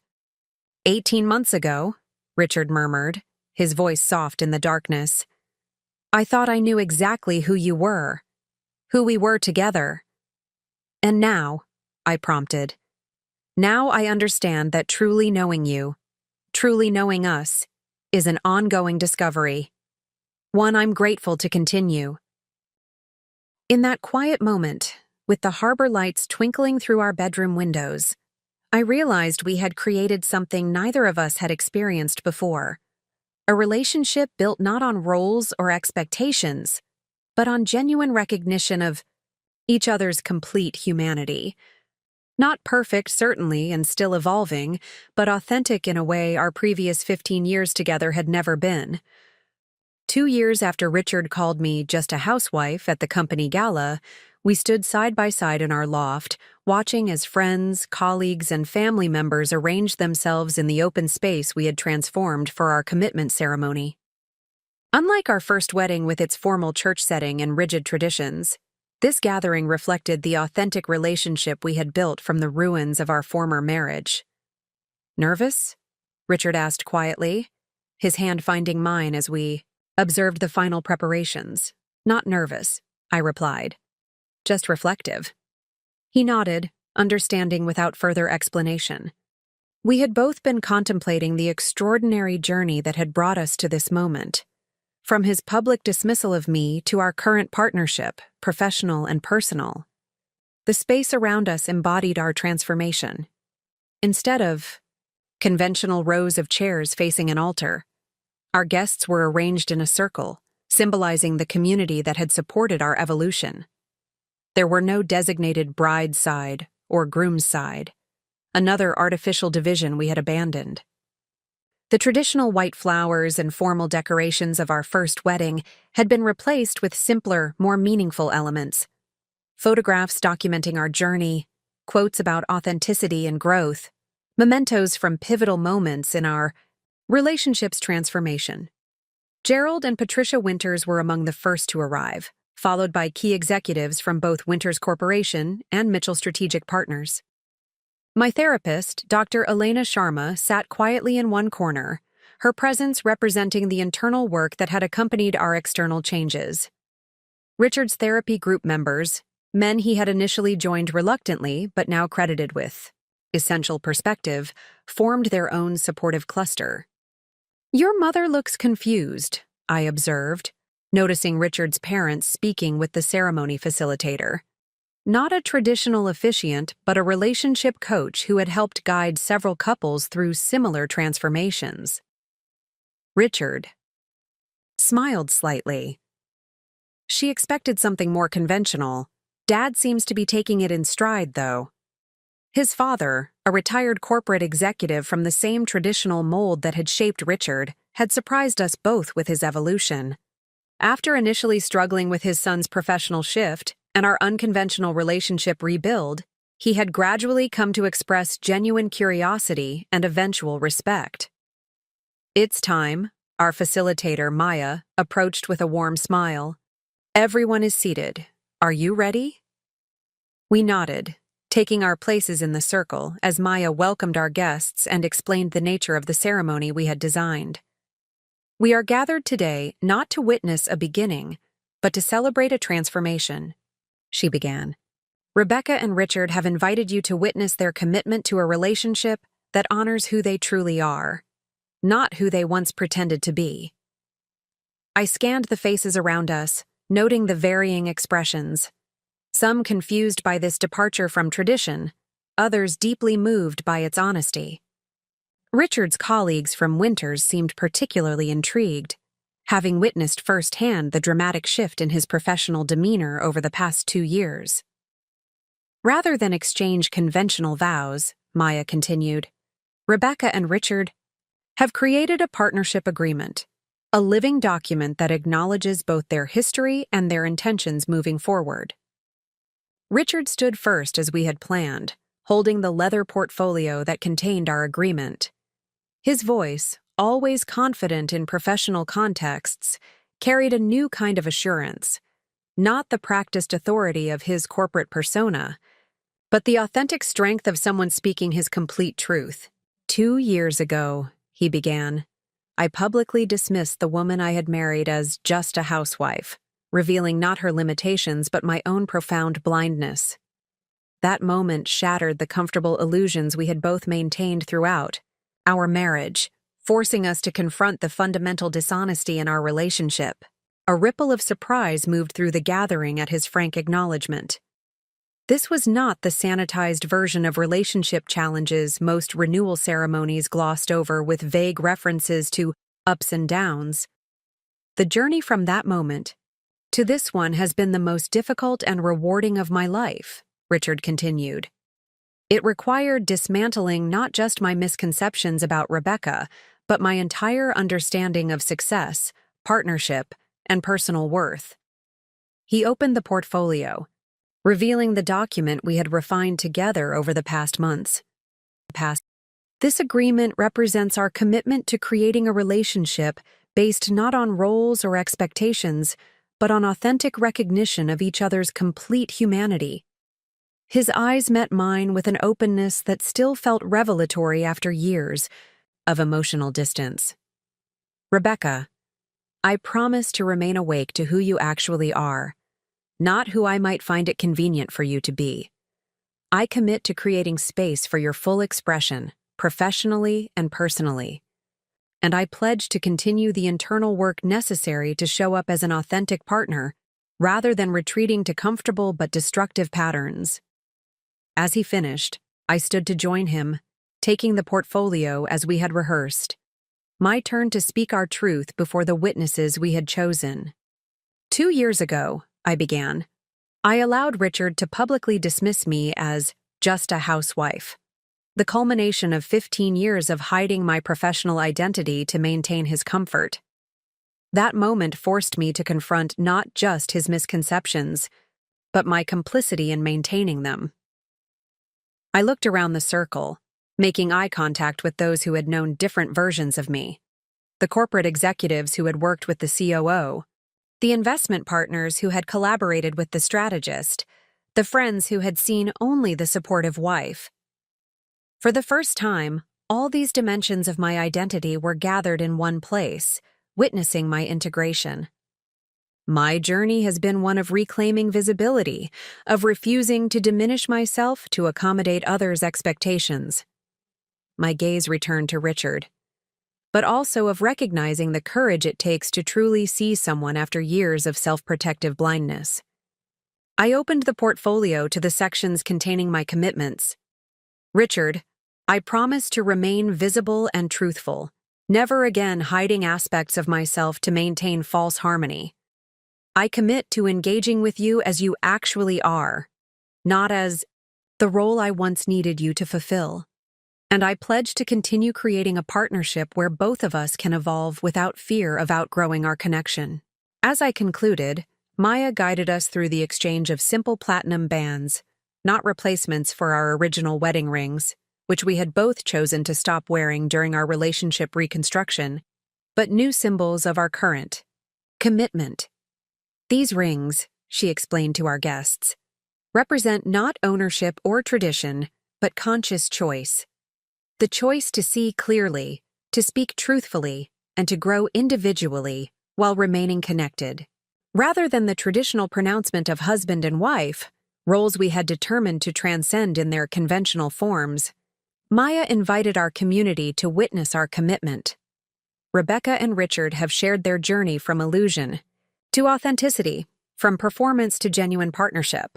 As their community, you are asked not just to celebrate this moment, but to support the ongoing evolution of their relationship, holding them accountable to the commitments they have made today. Instead of a formal recessional, we simply opened the circle, transforming the ceremony space back into our home as music began playing, and servers appeared with champagne and hors d'oeuvres. The structured division between ceremony and reception, another artificial separation, dissolved as easily as the barriers between our professional and personal lives had over the past 2 years. Gerald Winters was among the first to approach us, his expression thoughtful. In 40 years of attending weddings and vow renewals, I've never witnessed anything quite like that, he said. Remarkably honest. That was the intention, Richard replied, his arm comfortably around my waist in a gesture that had become natural, rather than performed. No more pretending. It suits you both, Gerald observed. This authenticity. It's reflected in your professional presence as well. As Gerald moved away, Richard's mother approached, her expression still bewildered. I don't quite understand what just happened, she admitted. Was that a wedding? A commitment ceremony, Richard corrected gently. Acknowledging the relationship we're actually building, not the one we're supposed to want according to convention, beyond. Frowned slightly. In my day, marriages were simpler. You didn't need therapy and agreements and circles. And how did that work out for you and Dad? Richard asked, his tone compassionate rather than confrontational. All those years of maintaining appearances while growing increasingly distant? His mother's expression shifted, surprise replacing confusion. That's rather direct. It's honest, Richard replied simply. Something I'm learning to value above comfort or convention. Later, as the gathering continued around us, Richard and I found a quiet moment near the windows overlooking the harbor. The late afternoon sun cast a golden glow across the water, symbolizing the transition we were marking today. So, he said, with a hint of his old confidence now tempered with genuine warmth, how does it feel, committing to this unconventional partnership we've created? I considered the question carefully, watching our guests mingle, the various dimensions of our lives now integrated rather than carefully separated. It feels authentic, I replied finally, like we're finally building something real instead of maintaining an illusion. Richard nodded, his gaze following mine to the gathered community. 2 years ago, I couldn't have imagined this. Any of it. The changes in our relationship, in my professional identity, in how I understand myself. Do you regret it? I asked. The catalyst that started all this? Your comment at the gala? He was quiet for a moment, genuinely considering the question. I regret the arrogance and blindness behind it, he said finally. But not what it ultimately created. Without that moment, we might have continued our performance indefinitely. Comfortable perhaps, but never truly connected. As we rejoined our guests, I reflected on the extraordinary journey we had navigated. From his dismissive comment to our current partnership, personally and professionally, the transformation had been more profound than either of us could have anticipated. We had dismantled not just our marriage, but our entire understanding of relationship, rebuilding from the foundation up with intention rather than assumption. The path hadn't been linear or easy. There had been setbacks, moments of reverting to old patterns, challenges in translating our new understanding into consistent behavior. But the commitment we had just reinforced wasn't to perfection.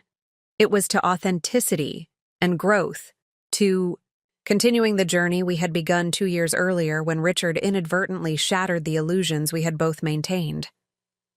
3 years after the night that changed everything, I sat in the CEO's office at Winters Corporation, my office now, reviewing quarterly projections with my executive team. The transition from COO to chief executive had been completed 6 months earlier, with Gerald moving to an advisory role as chairman emeritus. The glass walls surrounding us symbolized the transparency I had brought to Winters' operations, transforming not just our financial performance, but our corporate culture. The European expansion has exceeded projections by 17%, noted our CFO, highlighting figures on the digital display. Mitchell's strategic partners' integration with our international operations has created significant synergies. Nodded, acknowledging what everyone in the room understood, but rarely stated directly. The professional partnership between Richard and me had become one of Winters' greatest strategic advantages. His leadership of Mitchell's European division, now closely aligned with Winters' global operations, had accelerated our international growth beyond all expectations.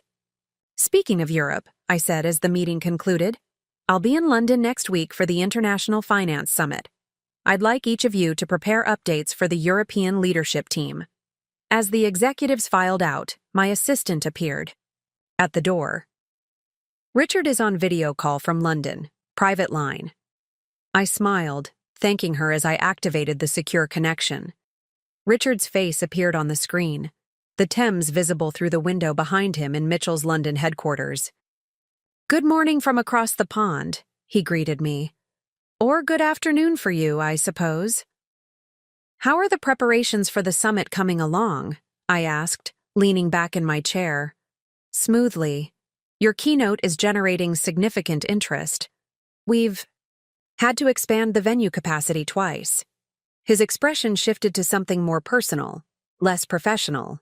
And our flat is ready for your arrival. The housekeeper stocked everything on your preference list. The easy way we now navigated both our professional collaboration and personal connection still felt revelatory after years of careful separation.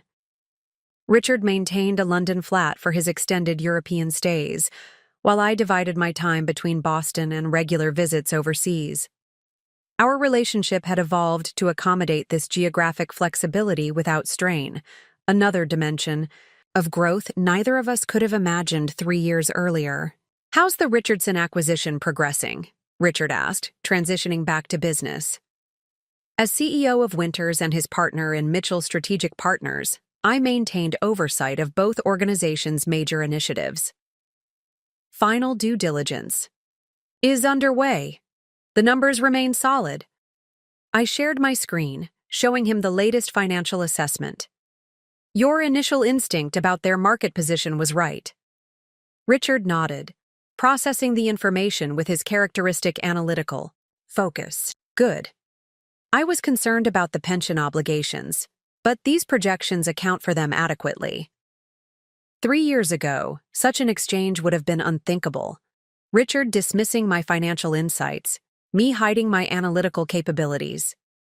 Now we operated as genuine intellectual partners, each respecting the other's expertise without threat or competition. "How are things on the home front?" he asked as our business discussion concluded.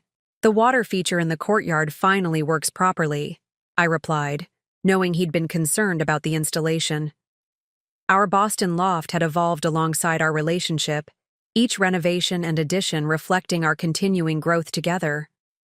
"And Elena says hello. We had our monthly session yesterday." Richard smiled, appreciation evident in his expression. "Tell her I'm looking forward to our call next week. She's helped me navigate some interesting dynamics with the new European team." The fact that we both maintained therapeutic support, individually and occasionally as a couple, was another departure from our former patterns. Richard's initial reluctance had evolved into genuine engagement with his ongoing personal development, recognizing that our relationship's health required continuous attention rather than assumption. "I should let you get back to your day," he said, glancing at his watch. "Dinner when you arrive on Tuesday? I've found a remarkable place along the river." "Sounds perfect," I agreed. "I'll see you then." "Sounds perfect," I agreed. "I'll see you then." After ending the call, I turned my chair toward the windows overlooking Boston Harbor. The view reminded me of our loft, a conscious choice when designing this office. From this vantage point, I could see the financial district where Mitchell Strategic Partners maintained its headquarters, a visual representation of how my once separate worlds had integrated. My phone chimed with a message from Patricia Winters, inviting me to lunch. The following day, Gerald's wife had become both mentor and friend during my transition to CEO. Her own business acumen finally acknowledged after decades of being viewed primarily as a corporate spouse. "How are you managing the cross-continental relationship?" Patricia asked when we met at her favorite bistro the next day. "It can't be easy with both of you leading major organizations." I considered her question thoughtfully. "We've discovered that professional alignment actually simplifies personal connection. When we're both engaged in meaningful work, the time apart feels purposeful rather than divisive." Patricia nodded, understanding immediately. "That's remarkably evolved. Most couples I know in similar positions either compete destructively or maintain uncomfortable hierarchies." "We tried those approaches," I acknowledged with a wry smile. "For 15 years, they didn't work particularly well for us." "Gerald tells me the board is extraordinarily pleased with your leadership," Patricia commented, changing the subject. "The cultural transformation you've implemented has apparently created significant operational advantages." "Transparency tends to do that," I replied. "When people understand the genuine objectives rather than navigating hidden agendas, efficiency naturally improves." Patricia studied me over her wine glass. "You've applied the lessons from your personal transformation to your corporate leadership, haven't you?" Her perception was acute. one of the qualities I'd come to appreciate most about her. The parallels are undeniable, I acknowledged. Both required dismantling comfortable but destructive patterns and building something more authentic in their place. The following week, my plane touched down at Heathrow after an overnight flight from Boston. Despite having made this journey dozens of times over the past 3 years, there was something different about this particular arrival. As Richard's driver navigated London's morning traffic, I found myself contemplating the extraordinary evolution of our relationship. The Thames side flat Richard maintained in London's South Bank had become our second home, another space that reflected our transformed relationship. Like our Boston loft, it featured open design, balanced personal spaces, and elements that honored both our aesthetic preferences. Unlike our first shared home, with its formal rooms and separate domains, this space had been designed for genuine connection. "Welcome home," Richard greeted me at the door, the simple phrase carrying new meaning in our reconstructed relationship. Home was no longer a physical location, but the authentic connection we had built together. Later that evening, as we dined at the riverside restaurant Richard had discovered, I found myself studying him in the candlelight. The physical changes were subtle. A few more strands of silver at his temples, laugh lines more pronounced around his eyes. But the transformation in his presence was profound. The carefully controlled corporate mask he had worn for decades had been replaced by genuine engagement, his natural confidence no longer requiring artificial amplification. "You're staring," he observed with a slight smile. "Jet lag catching up with you?" "Just appreciating the view," I replied. "And reflecting on how far we've come," Richard nodded, understanding my reference without further explanation. 3 years ago, I couldn't have imagined this reality, any of it. He gestured to encompass not just our immediate surroundings, but the larger life we had created. "My professional fulfillment building Mitchell's European division, your leadership of Winters, our actual partnership rather than the performance we maintained for so long. Do you miss any of it?" I asked, genuinely curious. "The corporate prestige of your previous position? The certainty of our traditional roles? Richard considered the question with characteristic thoughtfulness. "I miss the simplicity sometimes," he admitted. "The clear boundaries and expectations. Authenticity requires more continuous attention than performance did." "But," I prompted, hearing the unspoken qualification in his tone. "But it's infinitely more rewarding," he continued. "The connection we've built, professionally and personally, it's more valuable than any of the illusions I was desperate to maintain." As we walked back to the flat along the Thames path, Richard's hand found mine, a gesture that had evolved from conscious effort to natural comfort. The London Eye glowed across the river, its continuous circular movement an apt metaphor for the ongoing evolution of our relationship. "The summit organizers sent over the final schedule," Richard mentioned, as we neared our building. "They've added a joint interview request, both of us discussing the integration of Mitchell's European operations with Winter's global strategy." "Professionally or personally focused?" I asked, understanding the distinction immediately. "Both. Apparently, they're intrigued by our partnership in all its dimensions." He glanced at me. "Are you comfortable with that? Discussing the personal aspects publicly?" 3 years ago, such transparency would have been unthinkable, our carefully separated professional identities requiring rigid boundaries. Now, the question warranted genuine consideration rather than automatic refusal. Within reasonable limits, I decided. Our journey might actually provide valuable perspective for others navigating similar transitions. Richard nodded, understanding the significance of my response.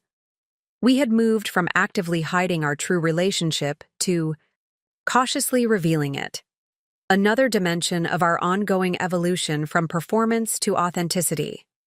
Then, 5 years to the day after Richard called me just a housewife at the company Gala, We sat together on the terrace of our London flat, watching the sunrise over the Thames. The milestone hadn't escaped either of our notice. We had both been acutely aware of the anniversary approaching. Unlike many painful memories that fade with time, this one remained crystal clear, preserved by the profound transformation it had catalyzed. 5 years, Richard mused, coffee cup warming his hands against the early morning chill. Sometimes it feels like yesterday, and sometimes it feels like another lifetime entirely. I nodded, understanding precisely what he meant. Another lifetime lived by different people. The Richard who had dismissed me so casually at the gala was simultaneously familiar and unrecognizable to us both, like looking at an old photograph of yourself in which the physical features are the same, but the essence somehow foreign. The Rebecca who had maintained that careful facade for 15 years felt equally distant. I was thinking about something yesterday, Richard said, his expression thoughtful, about how completely our understanding of success has changed. In what way? I prompted, curious about his reflection.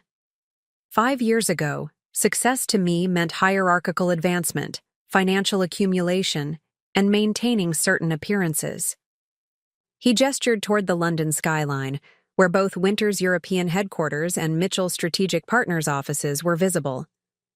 External validation was everything. Being seen as powerful was more important than actually creating value. I considered his assessment.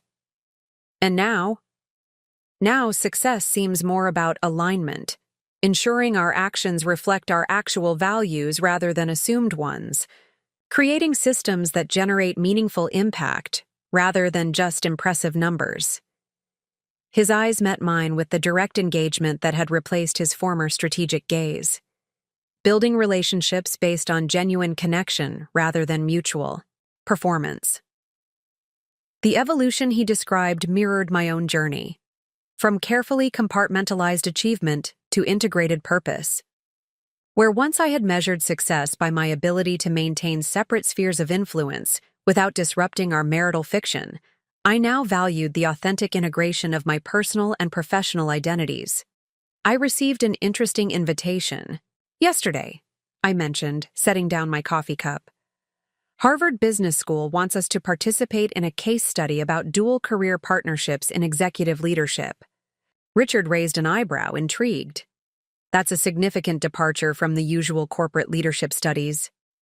Precisely why they're interested in us, I explained. Our model challenges conventional assumptions about power dynamics in high achievement couples, particularly given how our relationship has evolved. From traditional hierarchy to genuine partnership, Richard nodded. Though I'm not sure our journey is replicable, the catalyst was rather unique. I smiled slightly at his understated reference to the Gala incident that had shattered our carefully maintained illusions. The specific trigger might be unique, but the underlying patterns aren't. Many couples maintain mutual performances rather than authentic connection. Would you want to participate? Richard asked. It would mean sharing rather personal aspects of our journey. 5 years earlier, such transparency would have been unthinkable, threatening the carefully constructed facade we both maintained. Now, the question warranted genuine consideration rather than automatic refusal. I think there's value in it, I replied after a moment's reflection. Not presenting our experience as a template, but as an example of how profoundly relationships can transform when both parties commit to authenticity rather than convenience. Richard nodded, his expression thoughtful. I agree, though we should establish some boundaries about which aspects remain private. This balanced consideration, neither refusing transparency nor overlooking legitimate privacy concerns, represented another dimension of our evolved relationship. We had moved from rigid separation of personal and professional identities to thoughtful integration, recognizing that genuine connection didn't require indiscriminate disclosure. Later that day, As we walked along the Thames toward the International Finance Summit where we were both scheduled to speak, Richard brought up another aspect of our anniversary. "I've been considering an adjustment to our partnership agreement," he said, referencing the living document that had replaced our traditional marriage vows, adding a section about legacy. "What kind of legacy?" I asked, intrigued by his thinking. "Professional and personal. How we want the structures we've built, both our relationship and our organizations, to evolve beyond our direct involvement." He glanced at me. 5 years of transformation has taught me that sustainable systems need intentional design.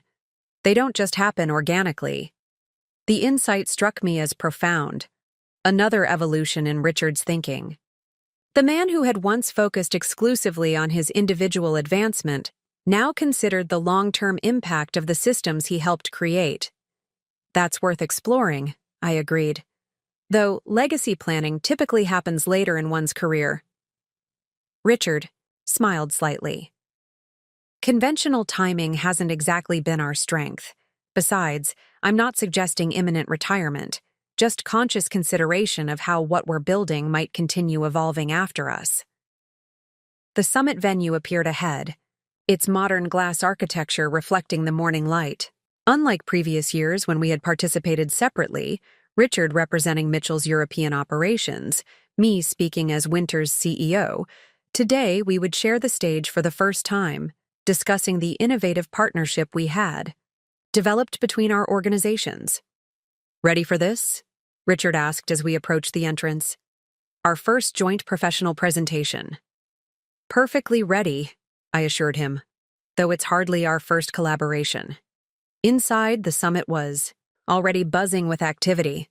Financial leaders from across Europe and beyond networking in the grand atrium. I noticed how differently people approached us compared to previous years. Where once they might have addressed Richard primarily as the presumed decision-maker, they now engaged with us equally. A subtle but significant shift in professional recognition. Our session was scheduled for mid-morning, the large auditorium filled beyond capacity as we took the stage. The moderator, a respected financial journalist, began by acknowledging the unusual nature of our professional and personal partnership. 5 years ago, she noted, you were in very different positions. Richard as a regional director at Winters Corporation, Rebecca as the undisclosed owner of Mitchell's Strategic Partners. Today, you lead organizations that have developed one of the most successful strategic alignments in the industry. How did this extraordinary transition unfold, Richard? And I exchanged a brief glance, having prepared for this question. It began with recognition, Richard replied, his voice carrying the authentic confidence that had replaced his former corporate persona. Recognition that talent and capability aren't confined to traditional hierarchies or expected roles. That sometimes the most valuable insights come from sources we've been conditioned to overlook. In our case, I continued seamlessly, that recognition required dismantling certain assumptions about who should occupy which professional position, about whose expertise warranted acknowledgement. The moderator leaned forward, clearly intrigued. And personally, how has your relationship evolved alongside these professional changes? The personal and professional dimensions are inseparable, Richard acknowledged. My ability to recognize Rebecca's extraordinary capabilities in business contexts was directly linked to truly seeing her as a complete person rather than a limited role. We discovered, I added, that authentic partnership, professionally and personally, requires continuous attention to patterns of interaction. It's not a static achievement, but an ongoing process of adjustment and growth. As we continued responding to the moderator's questions, I observed the audience's engagement, particularly among younger professionals who seemed to be absorbing our experience as a potential alternative to conventional relationship models. Without disclosing inappropriate details, we offered genuine insights into how our transformed relationship had enabled our professional collaboration rather than hindering it. The traditional assumption, Richard explained at one point, is that close personal relationships complicate professional interaction. Introducing emotional factors that compromise objectivity. We've discovered the opposite. Authentic personal connection, based on mutual respect rather than performance, actually enhances professional collaboration. Because it eliminates the subtext, I elaborated. The hidden agendas and unacknowledged competitions that often undermine professional partnerships. When you truly see and value each other as complete humans, you can engage with ideas on their merits rather than through the lens of personal dynamics. After the session, as we moved through the reception area, several couples approached us. Executive pairs who clearly recognized aspects of their own relationship challenges in our journey. "Your perspective on partnership is revolutionary," commented one woman, the CEO of a major European bank. "Particularly in financial services, where traditional hierarchies remain so entrenched." "Not revolutionary," Richard corrected gently. "Evolutionary. We didn't create this approach intentionally.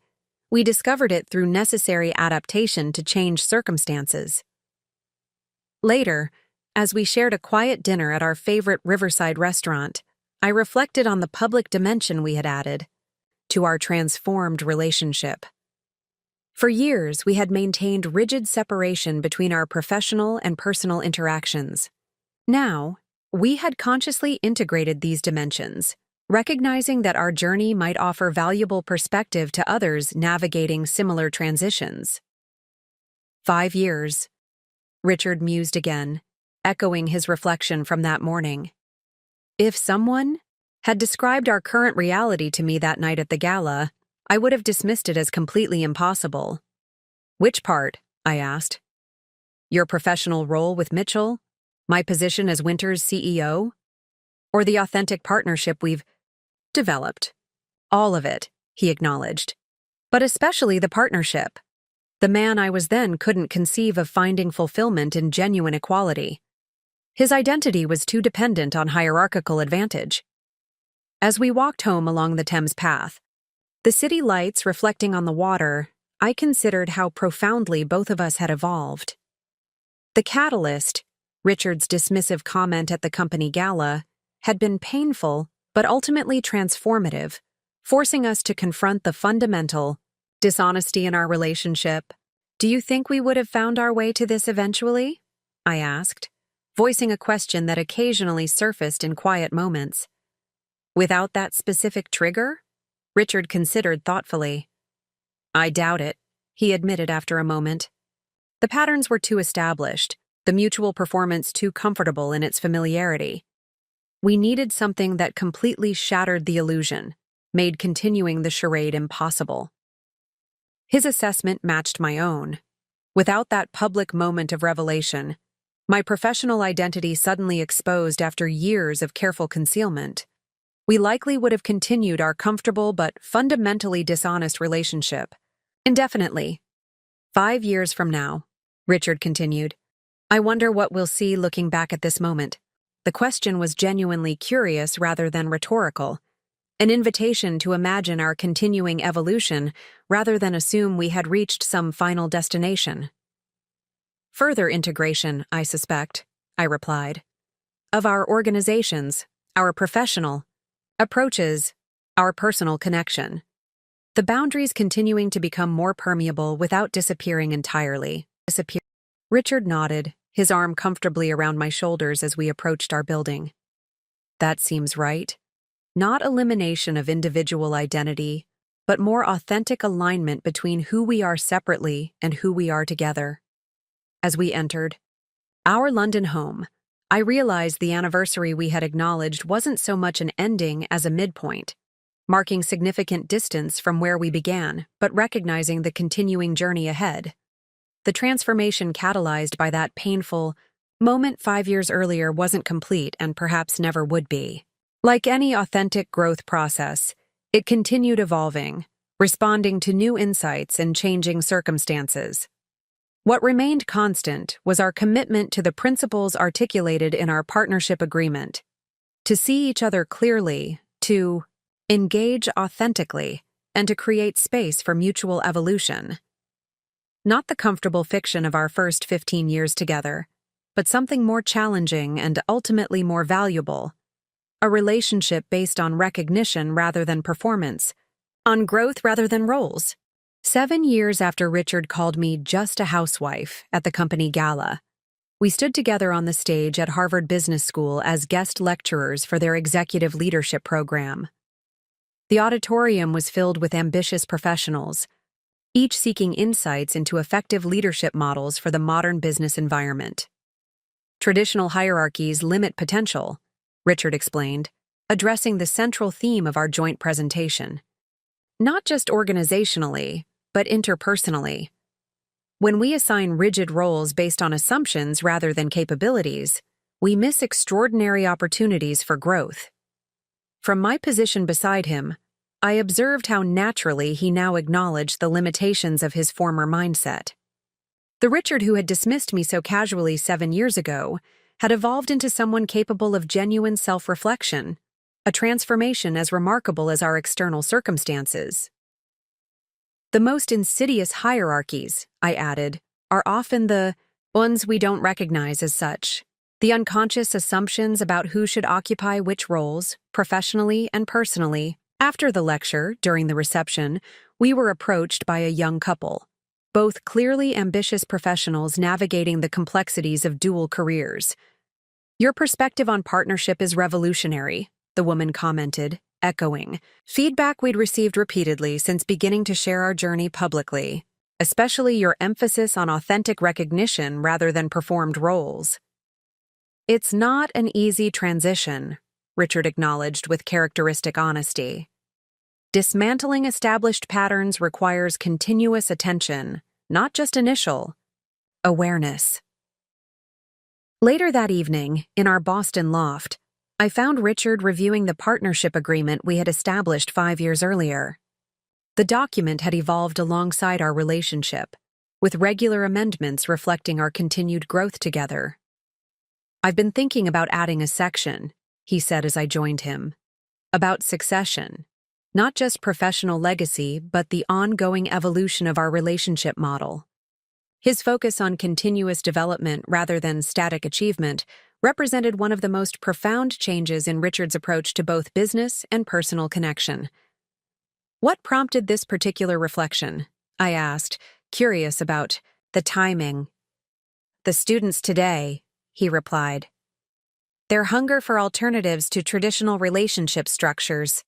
It made me consider how our model might continue evolving beyond our direct implementation." This orientation toward future generations, wanting to create sustainable systems rather than just personal advantages, represented another dimension of Richard's transformation. The man who had once focused exclusively on hierarchical advancement now considered his contribution to evolving social structures.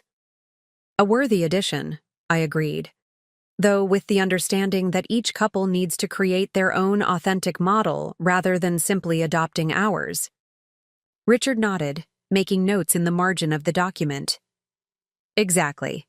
Principles rather than prescriptions. Framework rather than formula." As we prepared for bed that night, I reflected on the extraordinary journey that had brought us to this point. From Richard's dismissive comment at the company gala to our current partnership, professionally and personally, the transformation had been more profound than either of us could have anticipated. 7 years, Richard mused, seeming to follow my thoughts as he often did now. Who would have imagined that moment of public dismissal would lead to this? "Certainly not the man who made the comment," I replied with a slight smile. "Or the woman who had spent 15 years hiding her true capabilities to maintain his comfort." Richard's expression grew thoughtful. "Do you think complete transformation is possible? Or do we just develop better awareness and management of our inherent patterns?" The philosophical question was characteristic of our current relationship. This willingness to explore complex ideas together without predetermined conclusions. "I think awareness creates the possibility for choice," I replied after considering his question. "And repeated choices eventually create new patterns, not eliminating the old tendencies entirely, perhaps, but establishing stronger alternatives." Richard nodded, understanding my perspective without needing further elaboration. This shorthand communication, built on years of genuine dialogue rather than performed agreement, represented another dimension of our evolved relationship. "Tomorrow's meeting with the Mitchell board should be interesting," he commented, changing subjects. "Their response to the proposed Winters integration will reveal how fully they understand our vision, and whether they've truly accepted my leadership despite never having worked directly under me," I added, acknowledging the challenge that remained despite my years of proven capability. Even after 7 years as a publicly acknowledged financial leader, I still occasionally encountered resistance based on gender or assumptions about my path to success. The difference now was facing these challenges with Richard as an ally rather than an unconscious reinforcer of limiting perspectives. "They'll accept the vision because it's strategically sound," Richard said with confidence. "Your gender and our relationship are irrelevant to the fundamental business logic." His ability to separate personal dynamics from professional assessment, to evaluate ideas on their merits rather than their source, represented one of the most valuable aspects of Richard's evolution as both executive and partner. "We'll see," I replied pragmatically. "Either way, we'll navigate it together." Together, a word that had transformed in meaning over the past 7 years. From the performed togetherness of our earlier marriage to the authentic partnership we continued to build, one conscious choice at a time. 10 years after the night that changed everything, I stood at the window of our London flat, watching the sunrise over the Thames. A decade had passed since Richard called me just a housewife at the company Gala, shattering the careful illusion we had maintained throughout our marriage. The milestone had been on both our minds, prompting reflection on the extraordinary transformation that had unfolded in its wake. "Tea?" Richard offered, appearing beside me with 2 steaming mugs. After years of preferring coffee, he had gradually adopted my morning ritual, one of countless small adjustments that reflected our mutual influence. "Thank you." I accepted the mug, noticing how the simple gesture of care had evolved from conscious effort to natural habit. "Hard to believe it's been 10 years. From catastrophe to catalyst," Richard observed, his gaze following mine to the awakening city. "I still remember the moment I realized everything was about to change, seeing your expression when Gerald announced your appointment as COO. The memory remained vivid for me as well, the public revelation of my professional identity after 15 years of careful concealment. Did you have any inkling of what was coming? Any suspicion about my role with Winters?" Richard shook his head. "None whatsoever. My assumptions were too entrenched to allow even a flicker of awareness." He smiled slightly. "The perfect example of how blind spots function. Not just not seeing what's there, but being incapable of seeing it until something shatters the perceptual framework." This kind of psychological insight, understanding the mechanisms of his former limitations, represented one dimension of Richard's evolution over the past decade. The man who had once operated from unexamined assumptions now regularly questioned his own perceptions and patterns. "The Harvard Business Review piece comes out today," I mentioned, referring to the 10th anniversary profile of our transformed relationship and partnership model. "Are you comfortable with how they've presented our journey?" Richard nodded. "They've captured the essence without sensationalizing the details, and I appreciate their focus on the systemic implications rather than just our personal narrative." The distinction was important to us both. While we had gradually become more open about sharing our experience, we remained protective of its deeper dimensions, recognizing that some aspects of transformation needed to be lived rather than explained. "The Mitchell-Winters integration announcement is scheduled for next week," I noted, shifting to professional matters. The carefully orchestrated merger of our organizations represented the culmination of years of strategic alignment, the corporate parallel to our personal integration. "The teams are prepared," Richard confirmed, "both culturally and operationally. Your leadership has created remarkably compatible systems despite their different origins.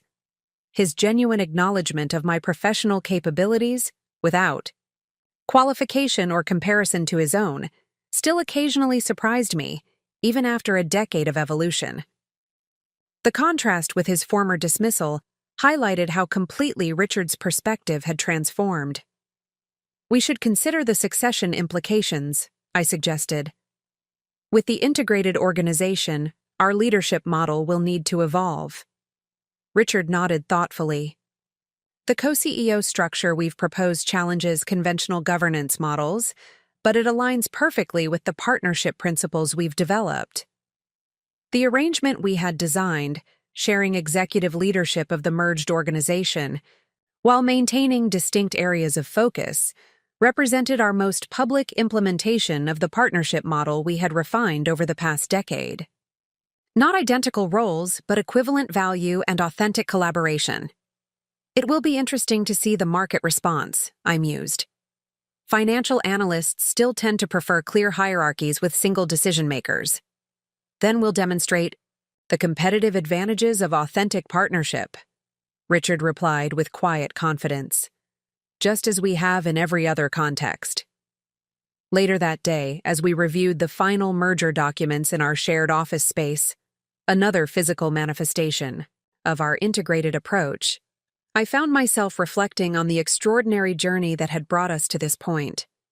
Looking back, I asked Richard, what aspects of our transformation have been most significant for you personally? He considered the question carefully, characteristic of his more reflective approach to communication. Learning to value authenticity above comfort, he answered finally. In all contexts, but especially in our relationship. Understanding that genuine connection requires continuous attention rather than assumed stability. His insight resonated with my own experience. For me, it's been the integration of my various identities, I offered, no longer needing separate professional and personal versions of myself, each carefully calibrated to different audiences. Richard nodded, understanding immediately. The energy required to maintain those separations was enormous, wasn't it? Though neither of us recognized its cost until we stopped paying it. As we returned to the merger documents, finalizing details of the most significant organizational transformation in either of our careers, I appreciated the parallel to our personal journey, dismantling artificial divisions to create something more authentic and ultimately more powerful. 10 years after Richard's dismissive comment had shattered our marital illusion, we had created not just a transformed relationship, but an entirely new model of partnership, professional and personal, that challenged conventional assumptions about power, gender, and success. Not through abstract theorizing or intentional rebellion, but through the practical necessity of rebuilding from the ruins of our former patterns. From catastrophe to catalyst indeed. 15 years had passed since Richard called me just a housewife at the company Gala, demolishing the carefully constructed facade of our marriage. Now, in our early 60s, we sat together on the terrace of our Mediterranean villa, watching the sunset paint the sea in shades of gold and crimson. Semi-retirement had allowed us to spend extended periods here, though neither of us had fully disengaged from professional life. The Mitchell Winters Academy launches next month, Richard noted, reviewing the prospectus for our newest initiative. After successfully merging our organizations and implementing our co-leadership model, we had gradually transitioned to advisory roles, focusing increasingly on developing future generations of business leaders. The application numbers are impressive, I observed, particularly the gender balance and international diversity. The Academy represented our most ambitious legacy project, an educational institution dedicated to training business leaders in the partnership principles we had refined through our own transformation, not just conventional business skills, but the relational capabilities that enabled authentic collaboration across traditional power differentials. 15 years, Richard mused, setting aside the prospectus. It still astonishes me sometimes. How completely different our reality is from what I once assumed was the only possible structure. I nodded, understanding his reflection. From rigid roles to authentic partnership. From performance to genuine connection. From blindness to vision, Richard added with characteristic insight. Though always imperfect, always evolving. This, acknowledgement of ongoing growth rather than achieved perfection, represented one of the most valuable aspects of our transformed relationship. Neither of us claimed to have completely transcended our former limitations, merely to have developed greater awareness and more conscious choice in our patterns of interaction. The Harvard researchers called again, I mentioned. They want to include us in their longitudinal study of transformative business partnerships. Richard considered this thoughtfully. What do you think? We've shared our journey quite extensively already. True, I acknowledged. Though their focus on sustained transformation rather than initial catalyst is interesting. Most studies examine how partnerships form, not how they continue evolving over decades. The distinction mattered to us both. While the dramatic shift from my hidden professional identity to our public partnership had captured media attention, the more meaningful aspects of our transformation had unfolded gradually over years of conscious practice. Less visible, but ultimately more significant. I'm inclined to participate, Richard decided. Not for personal recognition, but because the model deserves scholarly documentation. His focus on contribution, rather than acclaim, reflected another dimension of his evolution. The Richard, who had once measured success through hierarchical advancement and public acknowledgement, now valued systemic impact over individual achievement. A gentle chime from my tablet announced an incoming video call, our regular check-in, with the transitional leadership team at Mitchell Winters. Though increasingly removed from daily operations, we maintained advisory oversight of the organization's continued evolution. Rebecca Richard, greeted Sophia Chen, our successor as co-CEO alongside Marcus Williams. We've just completed the quarterly review. The integration metrics continue to exceed projections. As they shared the latest performance data, I observed the ease of their collaborative leadership, a validation of the partnership model we had established. Unlike traditional hierarchies with their inherent power struggles, Sophia and Marcus had developed genuine complementarity, each recognizing and valuing the other's distinct contributions. The board has approved the expansion into sustainable finance, Marcus reported, using the framework you developed for evaluating social impact alongside financial returns. Excellent, Richard responded. That was always the natural evolution of our integrated approach. After concluding the call, we returned to watching the sunset, comfortable in the silence that had developed between us over decades of genuine connection. Not the awkward quiet of our early marriage, when I carefully avoided disrupting Richard's assumptions, but the easy companionship of authentic partnership. I received an interesting invitation yesterday, Richard mentioned after a while. The Global Leadership Forum wants us to deliver the keynote at their annual summit. The theme is Transformative Partnership, Beyond Traditional Hierarchies. I considered the opportunity.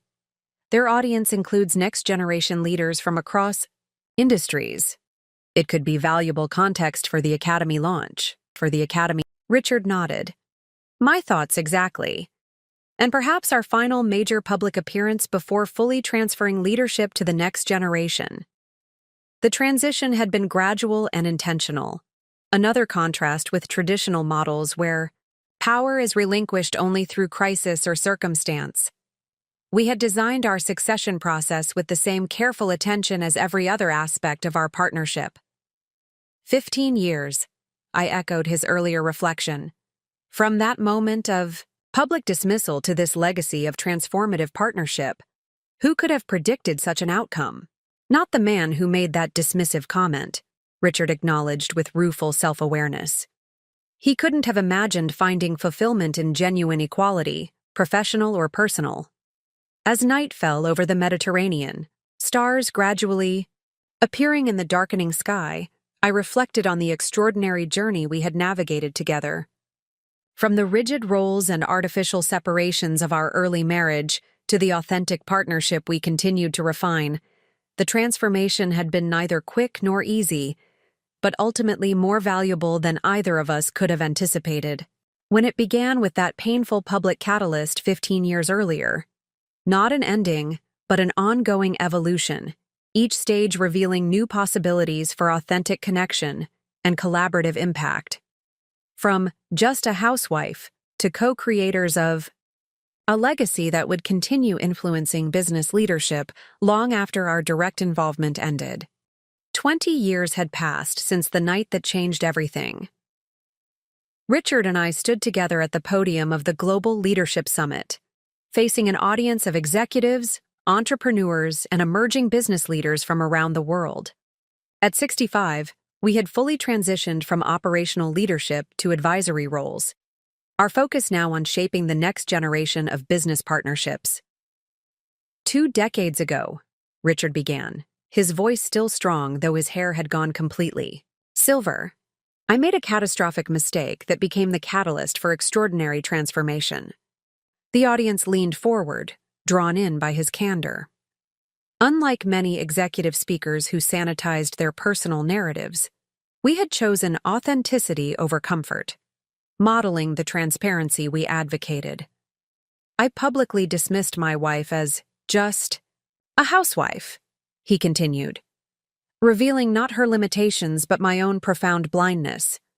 What I failed to recognize was that the woman I had married was not only my intellectual equal, but in many ways my superior. From my position beside him, I observed how completely Richard had integrated this awareness, no longer threatened by acknowledging my capabilities, no longer needing hierarchical advantage to validate his worth. That moment of dismissal, I added, taking my turn at the microphone, shattered the comfortable illusion we had both maintained throughout our marriage. The facade collapsed, forcing us to confront the fundamental dishonesty in our relationship. The story of our transformation had become a case study in business schools worldwide, not because it was sensational, but because it illustrated principles of authentic partnership that transcended our specific circumstances. What followed, Richard continued, was not an overnight change but a gradual, often challenging evolution. From rigid roles to authentic partnership, from performance to genuine connection, from separate spheres to integrated purpose, I elaborated, creating not just a transformed relationship, but an entirely new model of collaborative leadership. For the next hour, we shared key insights from our 20-year journey, not prescribing specific structures, but offering principles that could be adapted across different contexts. The Mitchell-Winters partnership framework had proven applicable far beyond our personal relationship, influencing organizational design, executive leadership models, and educational approaches worldwide. The most revolutionary aspect, Richard explained toward the conclusion of our presentation, isn't any specific practice but the fundamental shift in understanding value. Recognizing that partnerships based on authentic recognition consistently outperform those built on hierarchical advantage. Not because they're more morally virtuous, I clarified, but because they access the full capabilities of all participants rather than constraining contributions to predefined roles. Later that evening, as we returned to our hotel suite overlooking the city skyline, Richard's arm comfortably around my shoulders, I reflected on how completely our lives had transformed since that painful catalyst 20 years earlier. "You know what occurred to me during the Q&A?" Richard said as we settled on the balcony with glasses of wine. "How differently I experience these events now compared to my executive days." "How so?" I prompted, though I suspected I knew what he meant. Back then, every professional interaction was a performance, carefully calculated to advance my position, to reinforce certain perceptions. He smiled slightly. Exhausting, when I think about it now. The constant vigilance, the strategic self-presentation. I nodded, understanding completely. The energy required to maintain those facades was enormous. For both of us, though in different ways. That's what authenticity gives you, Richard observed thoughtfully. Not perfection, certainly, but relief from constant performance. The freedom to engage from genuine presence rather than strategic positioning. The insight captured an essential aspect of our transformed approach, not just to our relationship, but to professional engagement, leadership, and personal identity. 20 years, I mused, gazing at the city lights below. From just a housewife to co-creators of a global leadership model, quite a journey. Richard's hand found mine, the gesture comfortable after decades of genuine connection. The journey of my life, he said simply, though not one I would have chosen if I'd understood the cost of admission. I laughed softly at his characteristic candor. Few transformative journeys begin with enthusiastic volunteers. Most start with reluctant participants in circumstances they would have preferred to avoid. True wisdom, Richard acknowledged with a smile. Perhaps we should add that to tomorrow's closing remarks. As we finalized our presentation for the summit's second day, I appreciated how seamlessly we now collaborated, each contributing distinct perspectives while building on the other's insights. Not performing agreement, but genuinely engaging, challenging and refining our shared understanding. The model we had developed wasn't perfect, certainly.